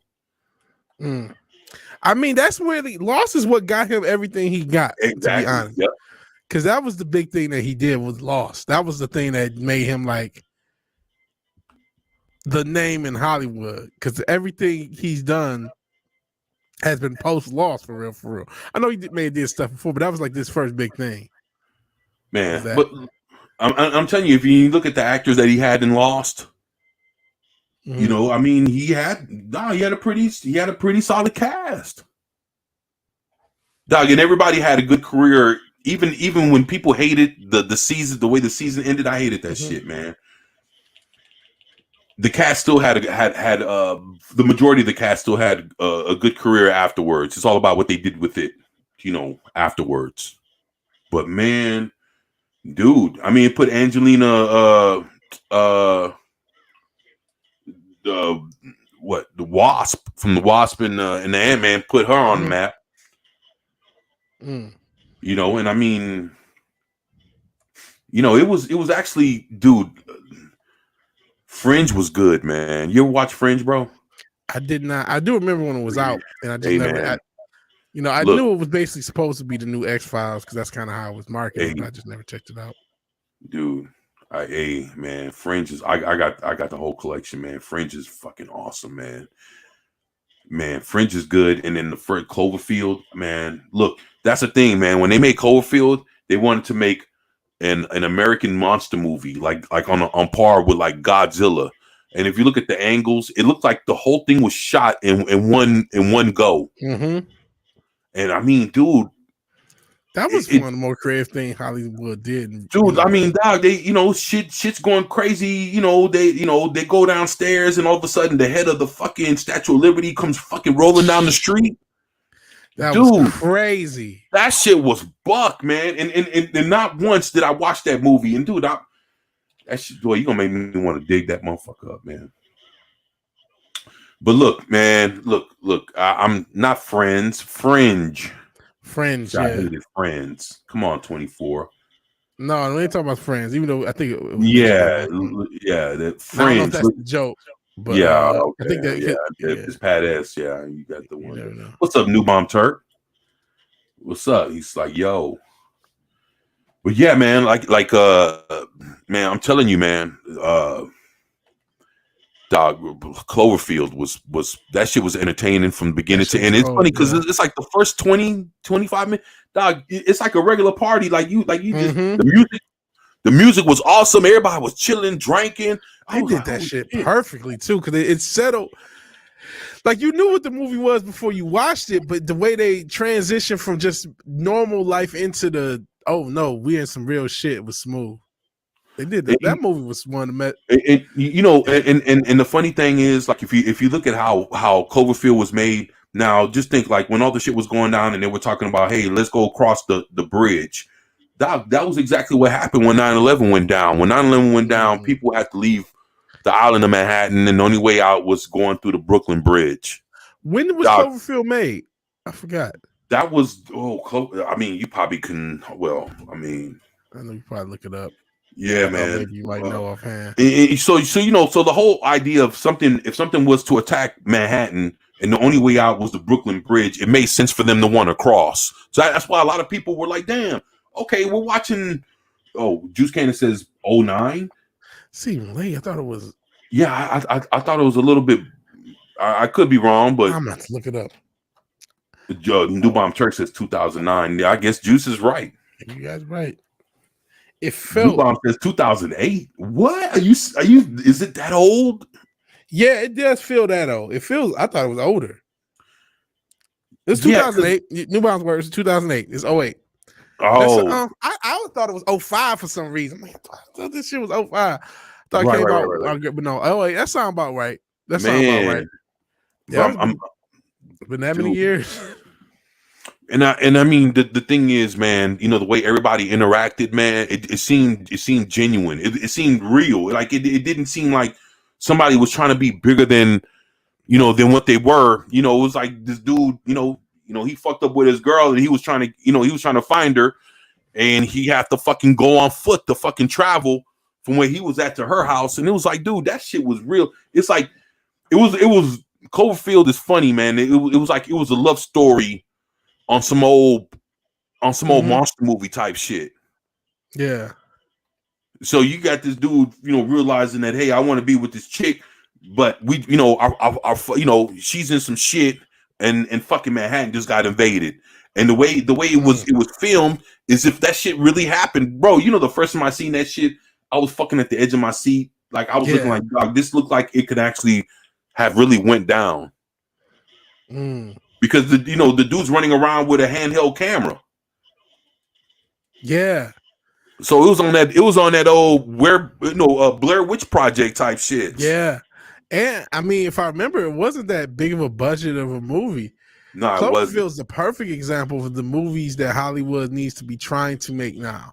They've invested so much on these different franchises. And actually, Pat, that's no longer the right channel. I just saw that.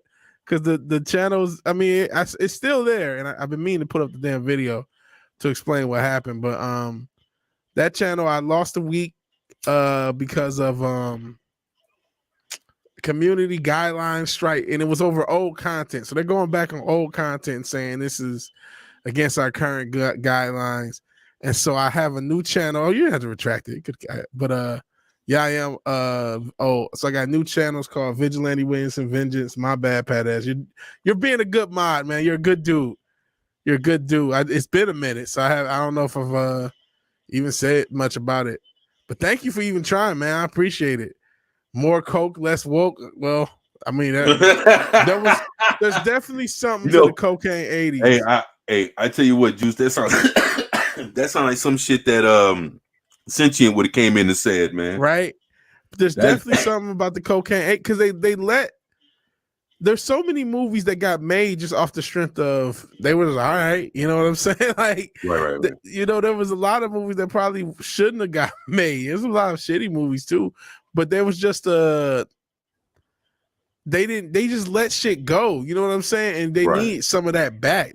Especially in this climate, that's why they're losing to YouTubers. That's why they're losing to TikTokers. That's why they're, people don't realize as much as TikTok is an evil program, an evil app that spies on you and take all your fucking information. And there's a lot of reasons not to like TikTok, as there are with all social media. But part of the reason they're trying to ban TikTok is corporate. They're like, TikTok is taking a lot of money from a lot of different places because it's the new wave. It's what kids do, Right. and so that it's hurting a lot of people's pockets. You know what I'm saying? So it ain't just for the good of the people, so to speak. Right. Well, the thing that I've noticed about TikTok is short videos for short attention spans, man. Yep. And it just seems like you could watch a bit of content for a few seconds to a minute, and everybody fucking gets off to that, and that and it's like, I guess again, and sometimes you'd be surprised because people can shove a whole lot of shit into a 1 minute video. Yep. And people are it's successful. It's a recipe that people are. I've had more success on TikTok than YouTube. I don't got as many subs, but I mean, I've done videos with thousands of views multiple times on TikTok, and have took me years to do that on YouTube with way less content. I don't have that much content on TikTok as I do on my original YouTube channel. That's unfortunately going the way of Disney and dying. So, yeah, I mean, I get why. I hope they don't ban it. I'll be honest, because I like TikTok as a content creator and as a content consumer. The short attention span, I'm sorry, they got me. My attention span is now shit, and so I don't. Right. I mean, well, I watch a lot of shorts. I watch a lot of TikTok, unfortunately. Right. Well, it is what it is, man. I mean, I just noticed that if it's something that, that's why you have YouTube trying to compete, trying to do the shorts, is because they're trying to deal with, people that like, seeing quick shit on the fly. And, and that's why it's probably, a little bit more difficult for, some of us that's probably more used to doing like long form content or some shit that's quicker than, longer than a minute to try to, try to adapt. Yeah. Because I mean, there's still a place for long form content. I still like long form content too. I like a lot, I watch videos that are 40 minutes, if they're podcast or depending on what it is, something I'm interested in. All the time, but it's just like, I also watch those short little quick hits all the time as well. So yeah. So we'll see. Appreciate that, Pat. I mean, to me, that's the new thing, or the real question about content going forward. Right now, we can talk a bunch about the woke and bad rating, terrible content of all these different franchises. But what's interesting is I don't know how long streaming services are going to last, because I don't know how much, if they're able to monetize the dollar to the same extent that they were with cable. And partially is because cable was taking a lot of the infrastructure risk. You know what I mean? All these different sites have all need servers and all that other stuff. Cable took all that risk. All you had to do was provide the content. But now you got to provide both on your own. And so I think a lot of these streaming services are eventually going to die. It's part of your new job. You're TikToking now, New Bomb. Yeah, look at him, man. That's my boy. He converted, look at you man. Look at you with that. Shout out to I didn't know that. Oh man. But yeah, man, it's we're in a place where how are people going to get their content? We were talking about broadcast TV. I don't see it coming back, even though I kind of fought for it, just because if there's a different device or something that can make it popular, because I think these streaming services, their days are number two. As much as that's the future, it ain't enough room for all these different people to sit at the table. So I think there's going to be a lot of these streaming services are going to go away. I was thinking about the streaming service. You know what happened? The pandemic, for whatever for whatever the pandemic ends up, adds up to be at the end of all this, because I mean, the ramifications of this shit on all different levels is going to be one for the history books. Yes. When people are going to look back at this, boy. And then look, the thing is this. If there are history books that backfire along, who knows? Right. Well, as far as like the streaming service goes, I think whatever the streaming service was getting ready to be, because the streaming service was getting geared up before the pandemic. Mm-hmm. The pandemic everybody decided to push the button on making the streaming service more of a thing, because the thing is, let's say the whole thing of having these streaming services, they were being implemented, but they were easily being worked in. The moment that we hit the pandemic, they went fucking full blown. That's why they didn't even have content. It's like they didn't even have shit to fucking to show off. Out. Right, exactly, because so it's basically their timetable got sped up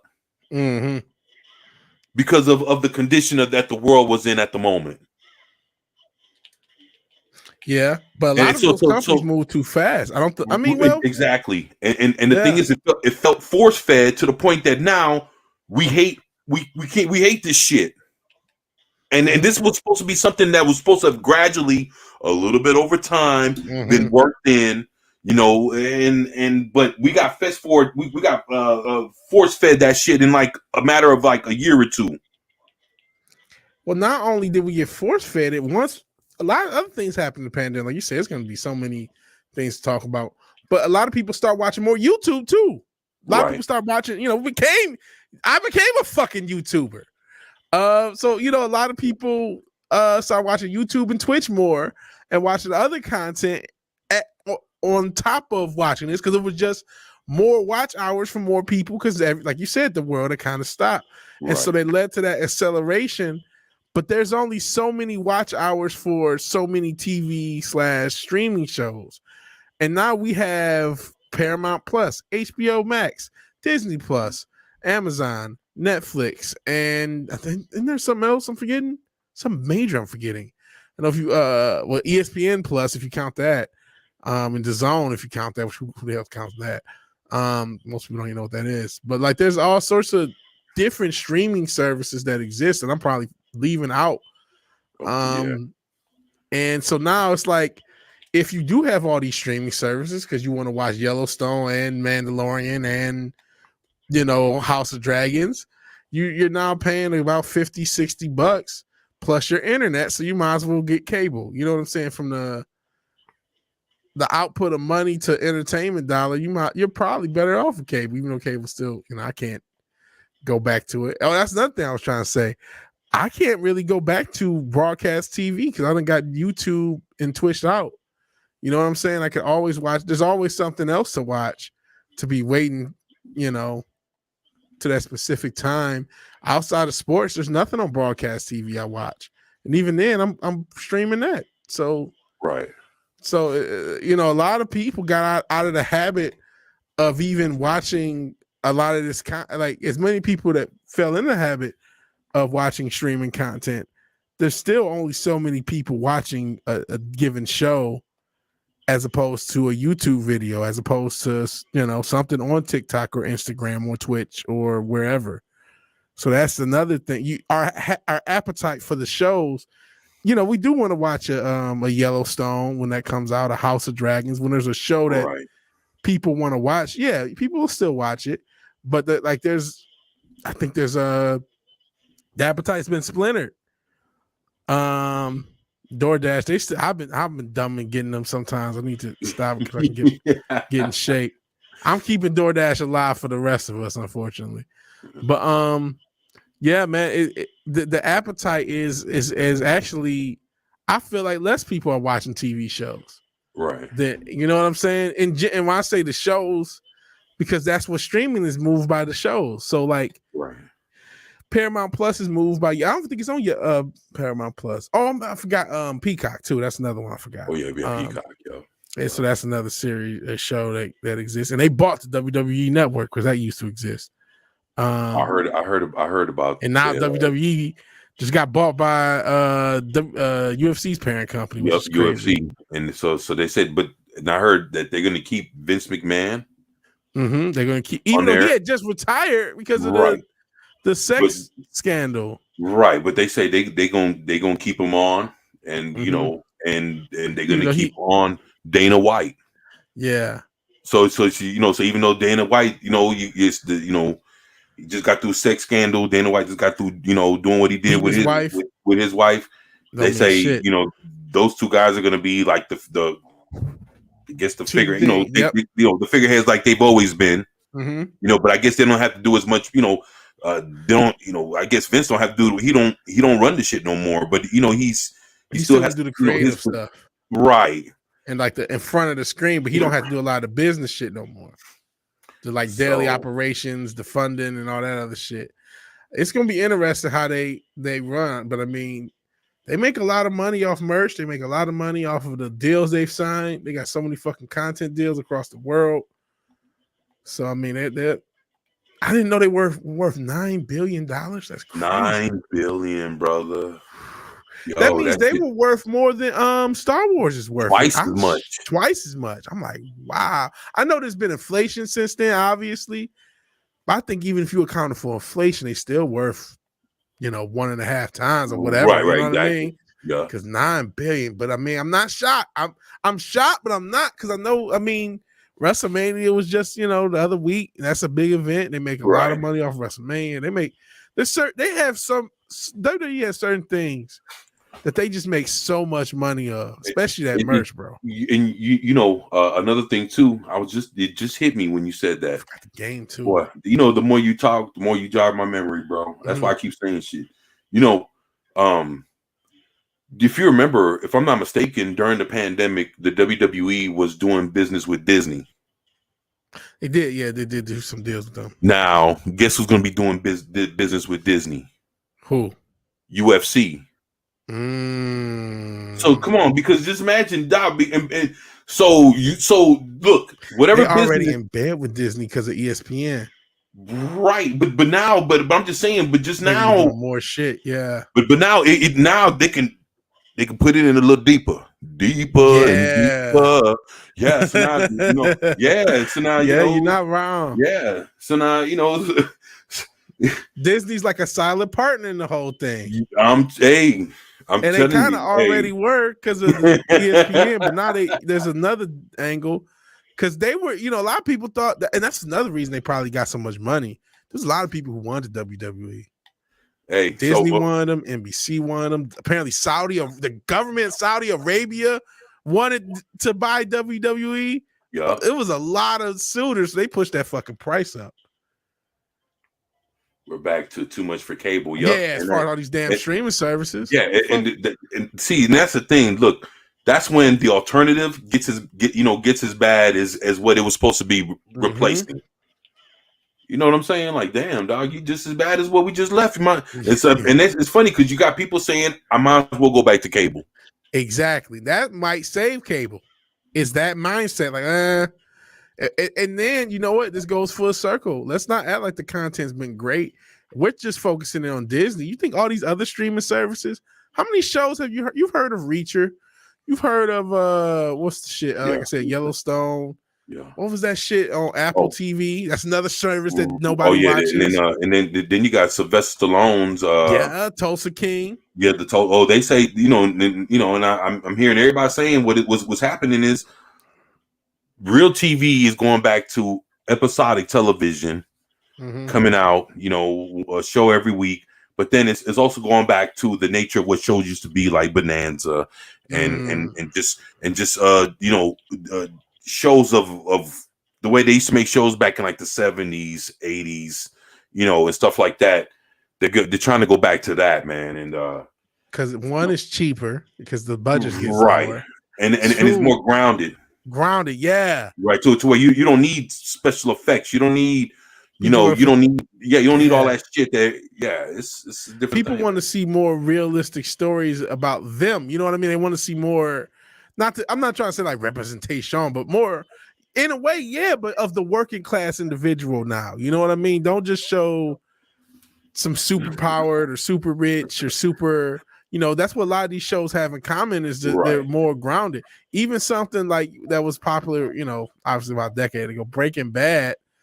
Right. Breaking Bad, there was that underground shit, but it wasn't like it was like, it didn't feel untouchable. It felt like this is a world that's going on around you. You know what I mean? It felt like it could have been in the real world still. Right, exactly. Exactly. Right. And so people are, people want those type of shows because we've gotten 10 years of the CW and Disney Plus and all this other bullshit. You know what I'm saying? Right. And every fucking movie you see, everybody can shoot lasers out of their hands. You know what I'm saying? So it's and yeah, that's another thing. You don't have to when it's streaming. That means it's on the internet, which means you don't really have to pay for it. So there is the chance that cable can come back because there's just such a saturation. And like I've said many a time, this streaming war did not start. It started with Netflix. That's what blew streaming up. One service that at that point in the early 2010s had everything. It had Disney. You can find Disney stuff on Netflix. You can find Warner Brothers. You can find Paramount. You can find MGM. You can find whatever. Universal. There was no brand breaking up the Netflix content. You could just, if it was on, obviously they rotated their content out, which was another thing they did, but there was no like separation based upon brand. You didn't have to be if you just wanted to watch some on Netflix, turn on Netflix, see what they got. But now all those brands have splintered off. So there's not, Netflix worked because it was the central, it was the hub.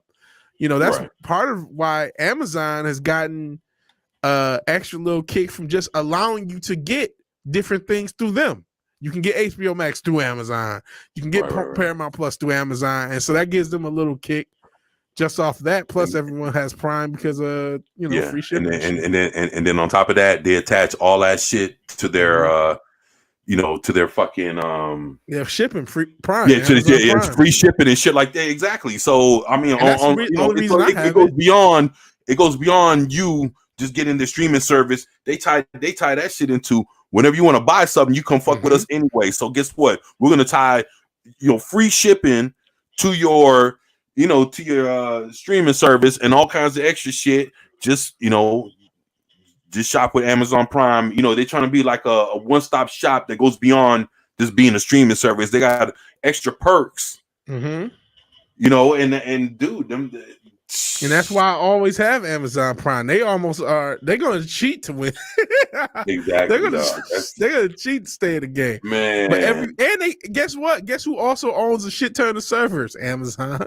So that means they don't take the same infrastructure hit that every other company with a streaming service does. Because they already have a shit ton of servers, so it's not as bad. I mean, obviously they can't bring them out if they're using them, but still they have the infrastructure to do everything.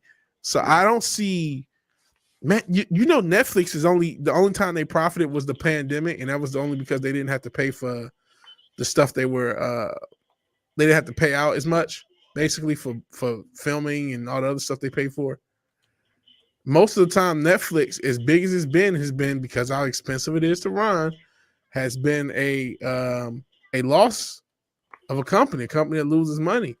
I don't think the streaming model has proven on a large enough scale that it can make the same amount of money that the broadcast TV model made.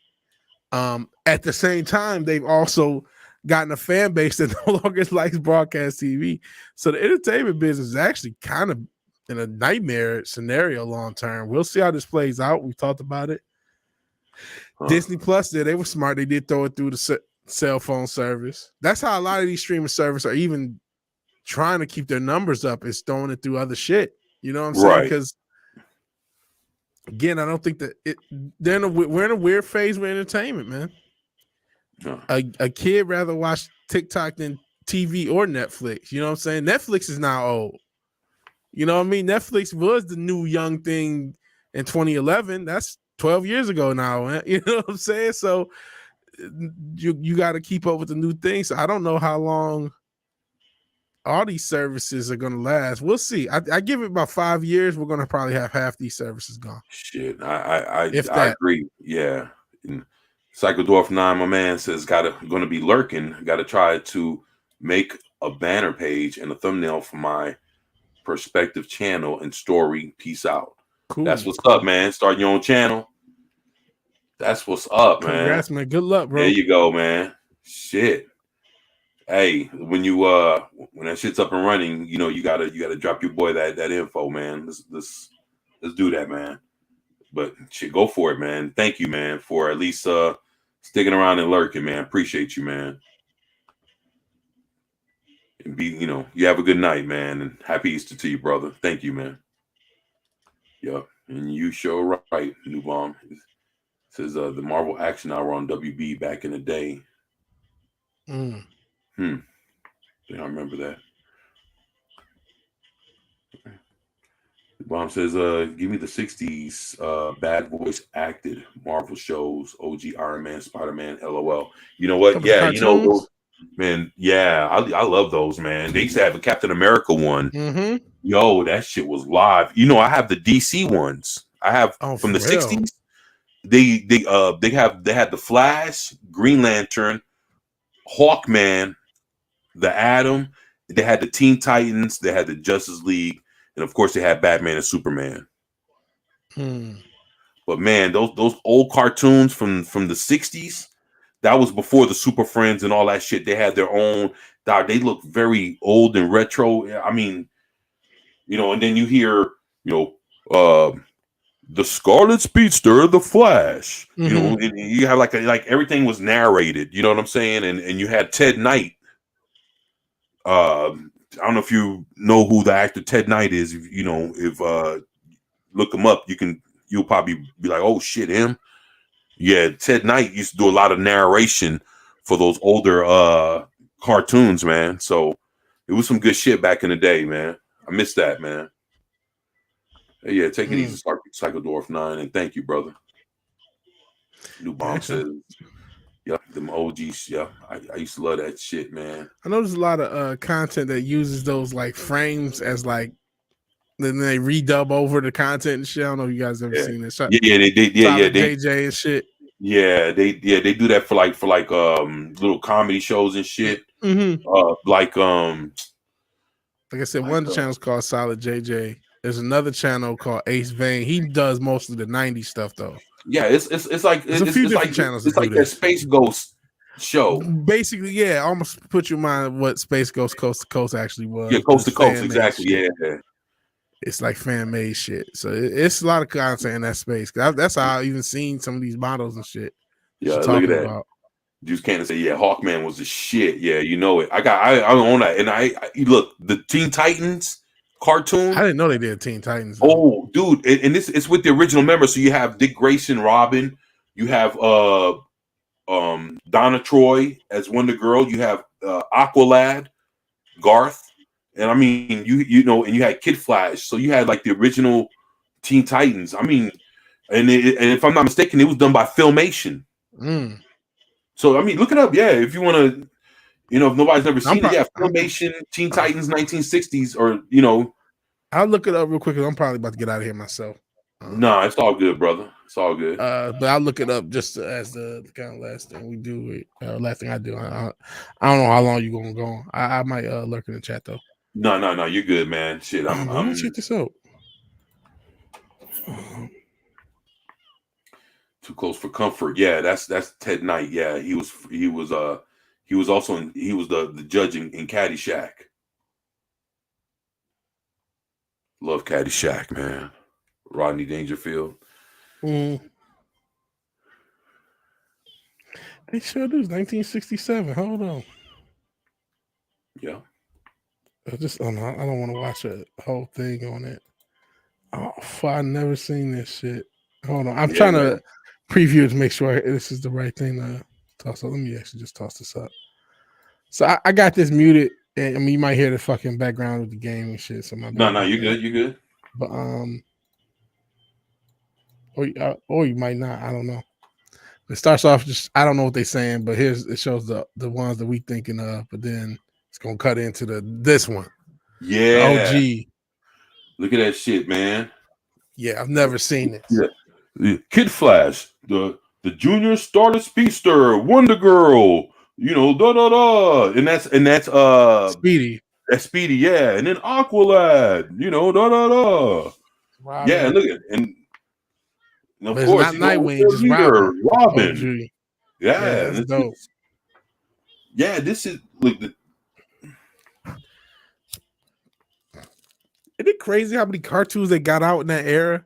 Because they were doing that's Hanna-Barbera. They were doing Flintstones, Jetsons. They were doing like a dozen other cartoons at the same fucking time. They were Look getting at that them shit. just Look, out. they sitting there just. Crazy. Look at that, man. That is some awesome shit. Look at that. I do remember what Pat S is talking about. The last season of Super Friends, all Darkseid is trying to do is fuck Wonder Woman. Like the whole last season. Because remember that used to be villain arcs back then. You just oh man, he's just trying to fuck the main female character. What a dick. That was damn. Aqualad be dead as fuck. He just got his head split open. Oh fuck. Aqualad ate a blow for that shit, man. He'd be dead. See, I mean, back in the 60s, you didn't know, but like now he clearly be dead as shit. And my boy Juice. Yeah, man. So I mean, that was some cool stuff. If you want to check out some of the other ones, I mean, if you've never seen, like, they had like the Atom where he turns, like, he shrinks. They had the Atom had his own. They had Green Lantern, the Flash, Barry Allen. They had the Justice League also. So they dude, them things were pretty cool, man.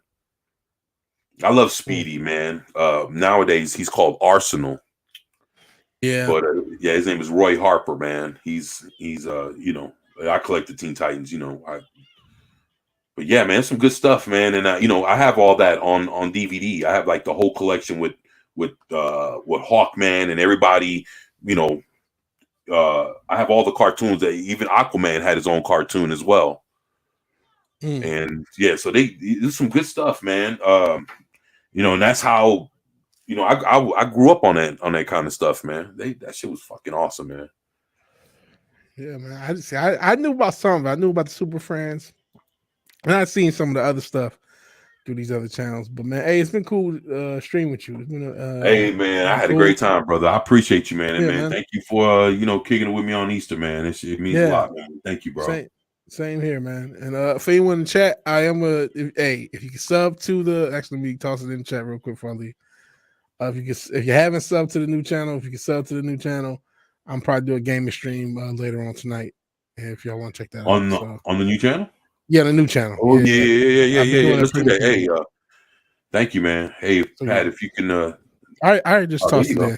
Oh, that's what's up, man. So thank you, check it out. I'll have it up in a second. So thank you for having me here. There you go, man. And I'll talk to you guys later. All right, take it easy, brother, and thank you, man. Be safe, man. There you have it. Vigilante Williamson in the house. Shit. I know you guys listening to us talk all this stuff out, on a Sunday.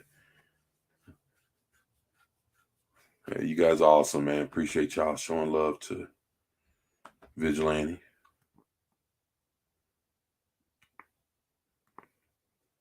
Yeah, New Bomb. I know seems like a lot of people were chilling today, man. I figured I'd go on anyway, man. I know I dropped a couple of messages in the DM. I figured I'd go on for a little bit, and Vidge came on and joined. So, but it's Easter. Haven't seen or heard from Baron, so I already know. Everybody's spending time with family and stuff like that. Man, shit's important. That's what I'm supposed to have been doing, but looks like things end up being a little different. So, here I am kicking it with y'all, and shit, I ain't complaining, man. I had a great time, so it's all good. Yo, shit. New Bomb. My brother says I didn't wake up till 2 hours after you messaged. LOL. Nah, it's all good, man. I'm hopefully you rested, man. Shit, that's what's up, man. It's Easter, man. But I was sitting here feeling some kind of way, man, and I still needed to come on and just if anybody was spending Easter alone, shit, didn't have to be alone. You fucking come kick it with me, man, for a little bit. I come kick it with y'all for a little bit, and shit, we had some people on, and it was cool, man. I had a great time, and then thank you for Vigilante coming on and kicking it, and shit. I had a great time with everyone, man. You guys have been awesome, man. So, Juice said those 60 Marvel cartoons had some epic theme songs. Dude, everything was cool. I remember they had of course they had Spider-Man, they had Hulk, if I recall. I remember the Captain America one is the one that stood out. Captain America and the Fantastic Four really stood out to me on that note. And I love them shits, man.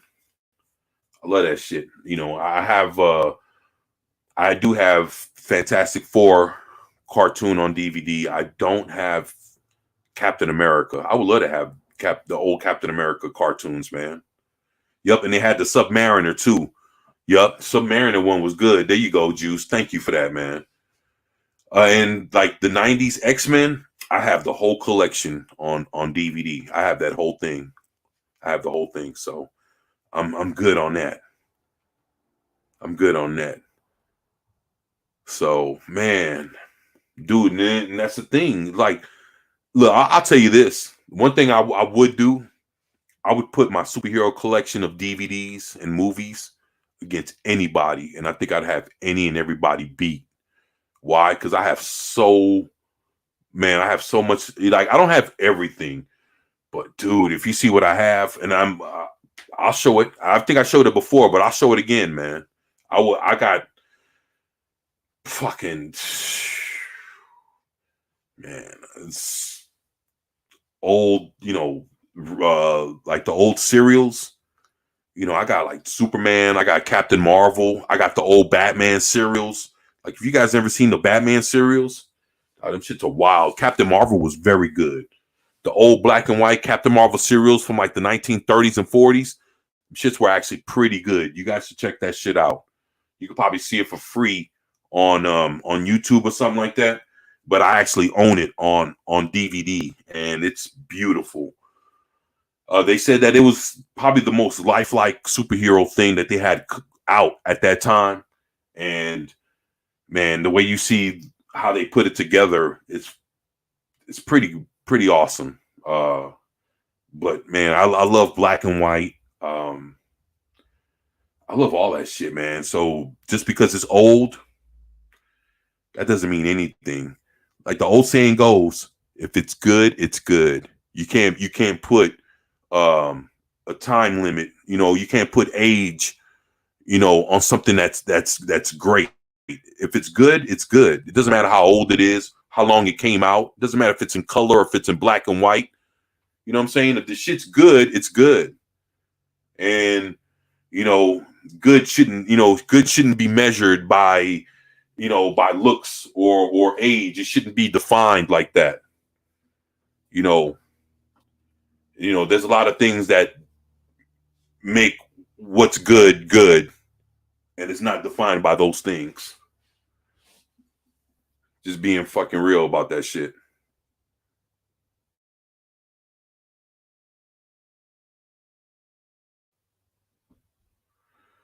Hell yeah, man.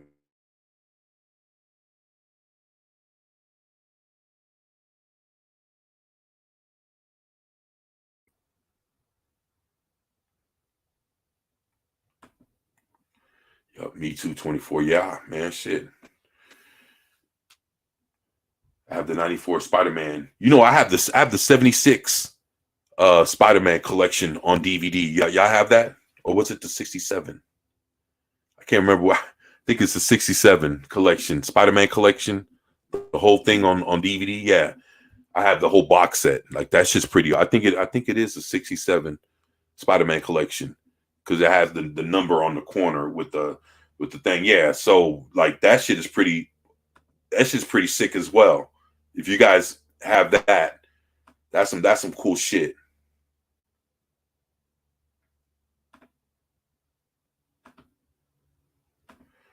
The 40s Batman.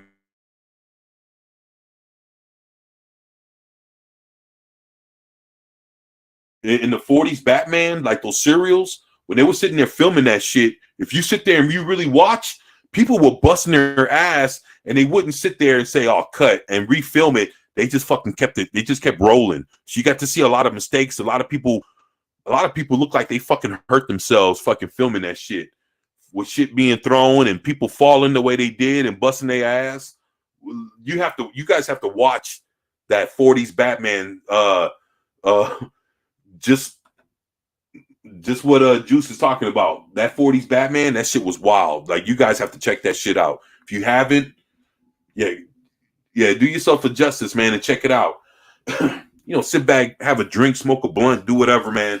And check that shit out, man, and have a good laugh. You'll enjoy it. Like, no shit.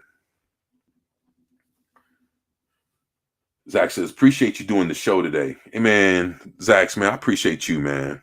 You're awesome, Zax. Yes, and subscribe to Zax, y'all. Please do. I know all y'all subscribe to Zax, but it's all good, man. Appreciate you, Zax. Thank you, man. Zax is awesome, man. Thank you, brother. New Bomb says, just don't go watch the 30s and 40s Batman movie. A big what the fuck. Oh, well, I don't think I watched the movies. I watched the serials. That's, and those were interesting. You had Batman and Robin in them, but yeah, I'm only talking about the serials, man, on Batman and Robin. Dude, the cover that they have for the serials for the Batman and Robin on DVD, that shit looks pretty wicked. If you guys look up they have, you could buy like the whole collection, on DVD.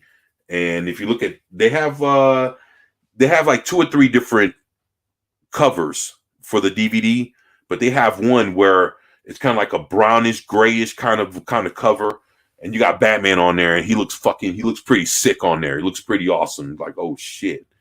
Like, it looks cool for something old.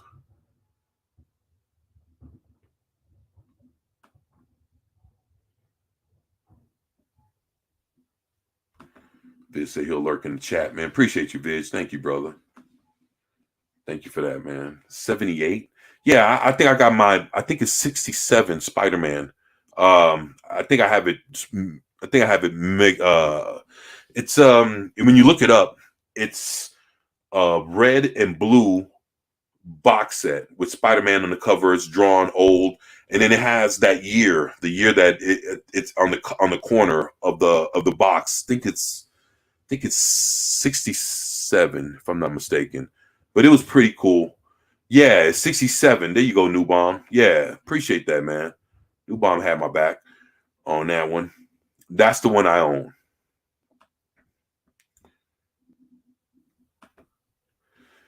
Tarzan, Lord of the Jungle, 1976.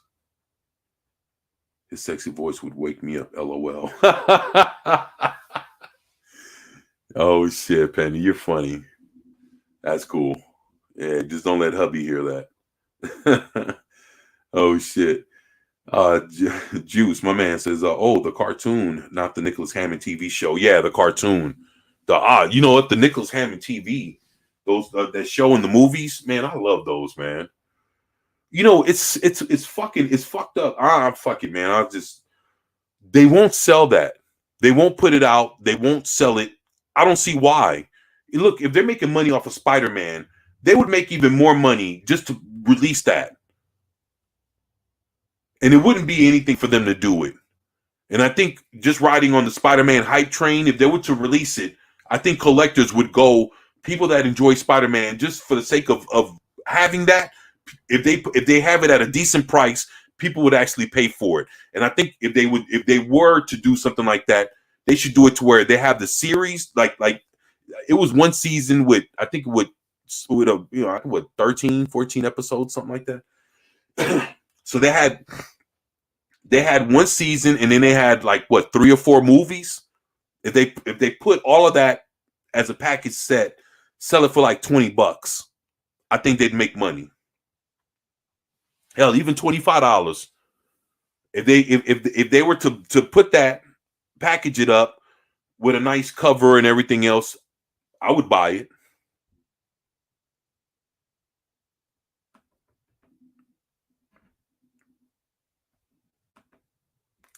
Says the Batmobile was a regular sedan. Yeah, I like that Batmobile, man. Yep, it was just a regular car. Yep.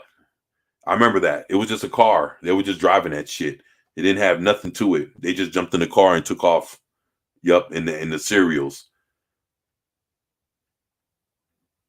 He said, I prefer the cereals to Robert Pattinson.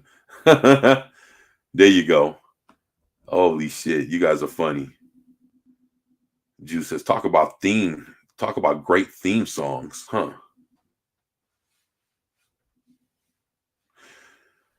Yeah, and that 78 Spider-Man was catchy.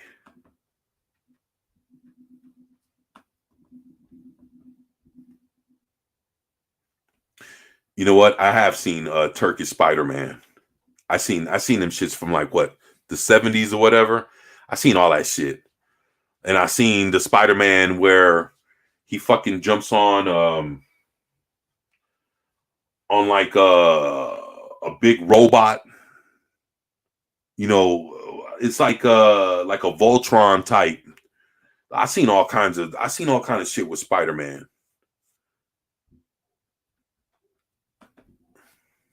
They got Turkish, and I think they have a Chinese or Japanese Spider-Man or something like that. Asian Spider-Man. I seen a bunch of that shit, man.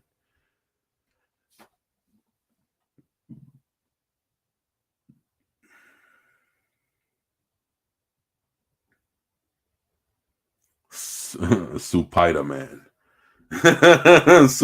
Spider-Man.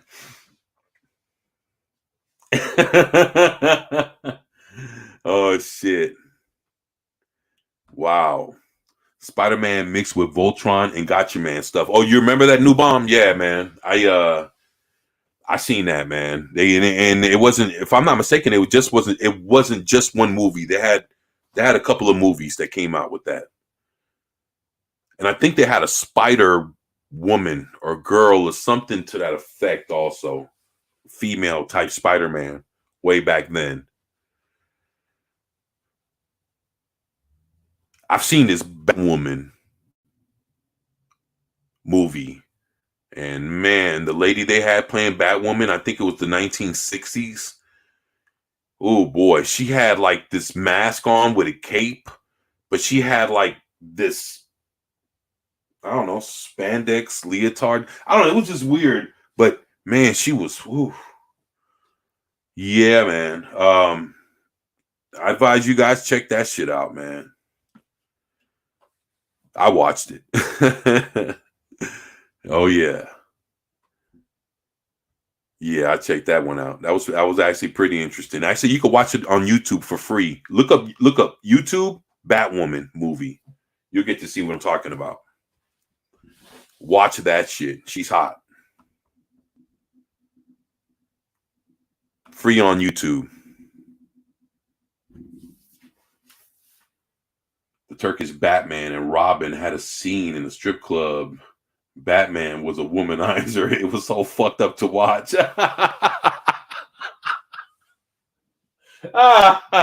Oh shit! Wow. Duh, shit. Female type Spider-Man. Yeah, I think I remember seeing a female type Spider-Man. That was like some old school shit.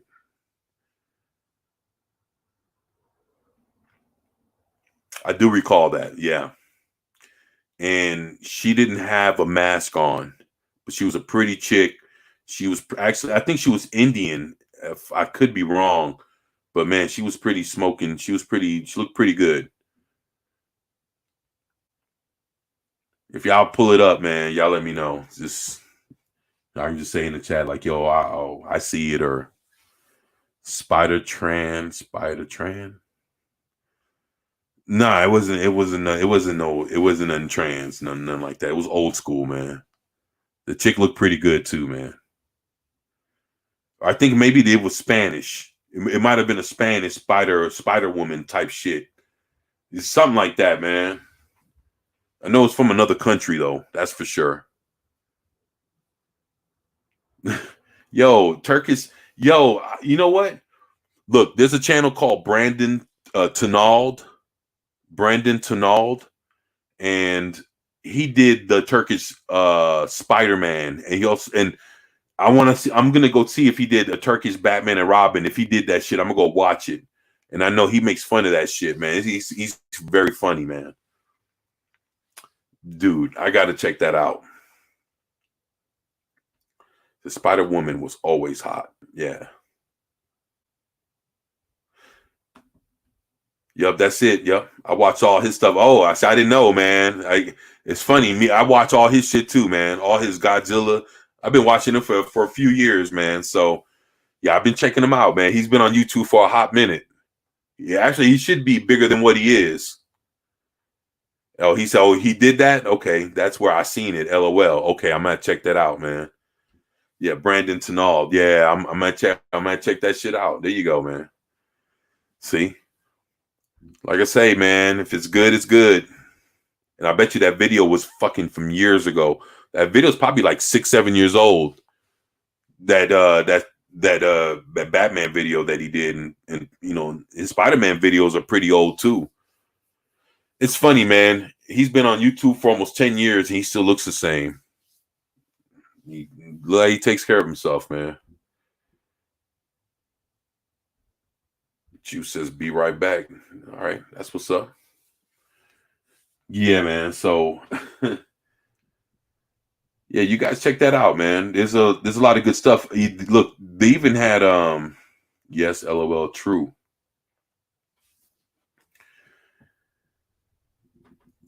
Yeah, man, that like I said, that Batwoman, man. If you guys ain't seen that Batwoman on YouTube, y'all need to watch that shit, man. She's fucking smoking hot. And then it looks like she's a wrestler. Like if you look at her, like she does, like, I don't know, it's weird as fuck. Like she's like a luchador, like a female wrestler and shit. And she's a female wrestler called Batwoman, and she has like a Batman mask on with connected to a cape, and she has like there's like, I don't know, like a leotard or some shit. I don't know, but she's fucking, man. Yeah, check it out. Tenold is one of the guys behind In Search Of series of docs. I didn't know that. I had no idea. I didn't know he was connected to that. New Bomb. I appreciate that, brother.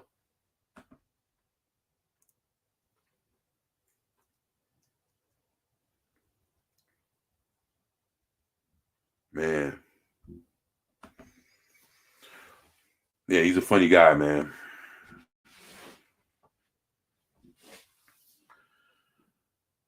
Shit.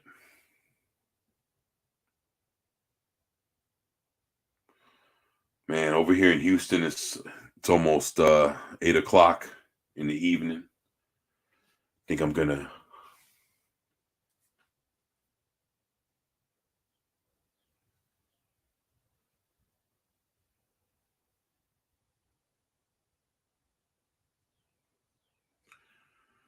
get off here in a minute and try to fix something to eat.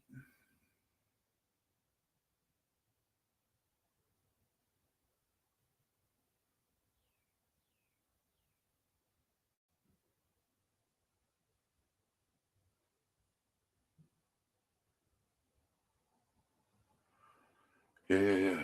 So with that, I'm gonna go ahead and probably take off because I gotta use the restroom. I've been holding it for a minute. In Search of Darkness is a horror one. In Search of Tomorrow is a sci-fi one. Okay.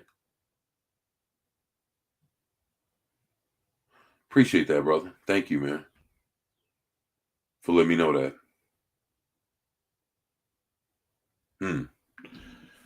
Well, learn something new every day, right? Pat says, night all. Please share and subscribe. Thank you, Pat.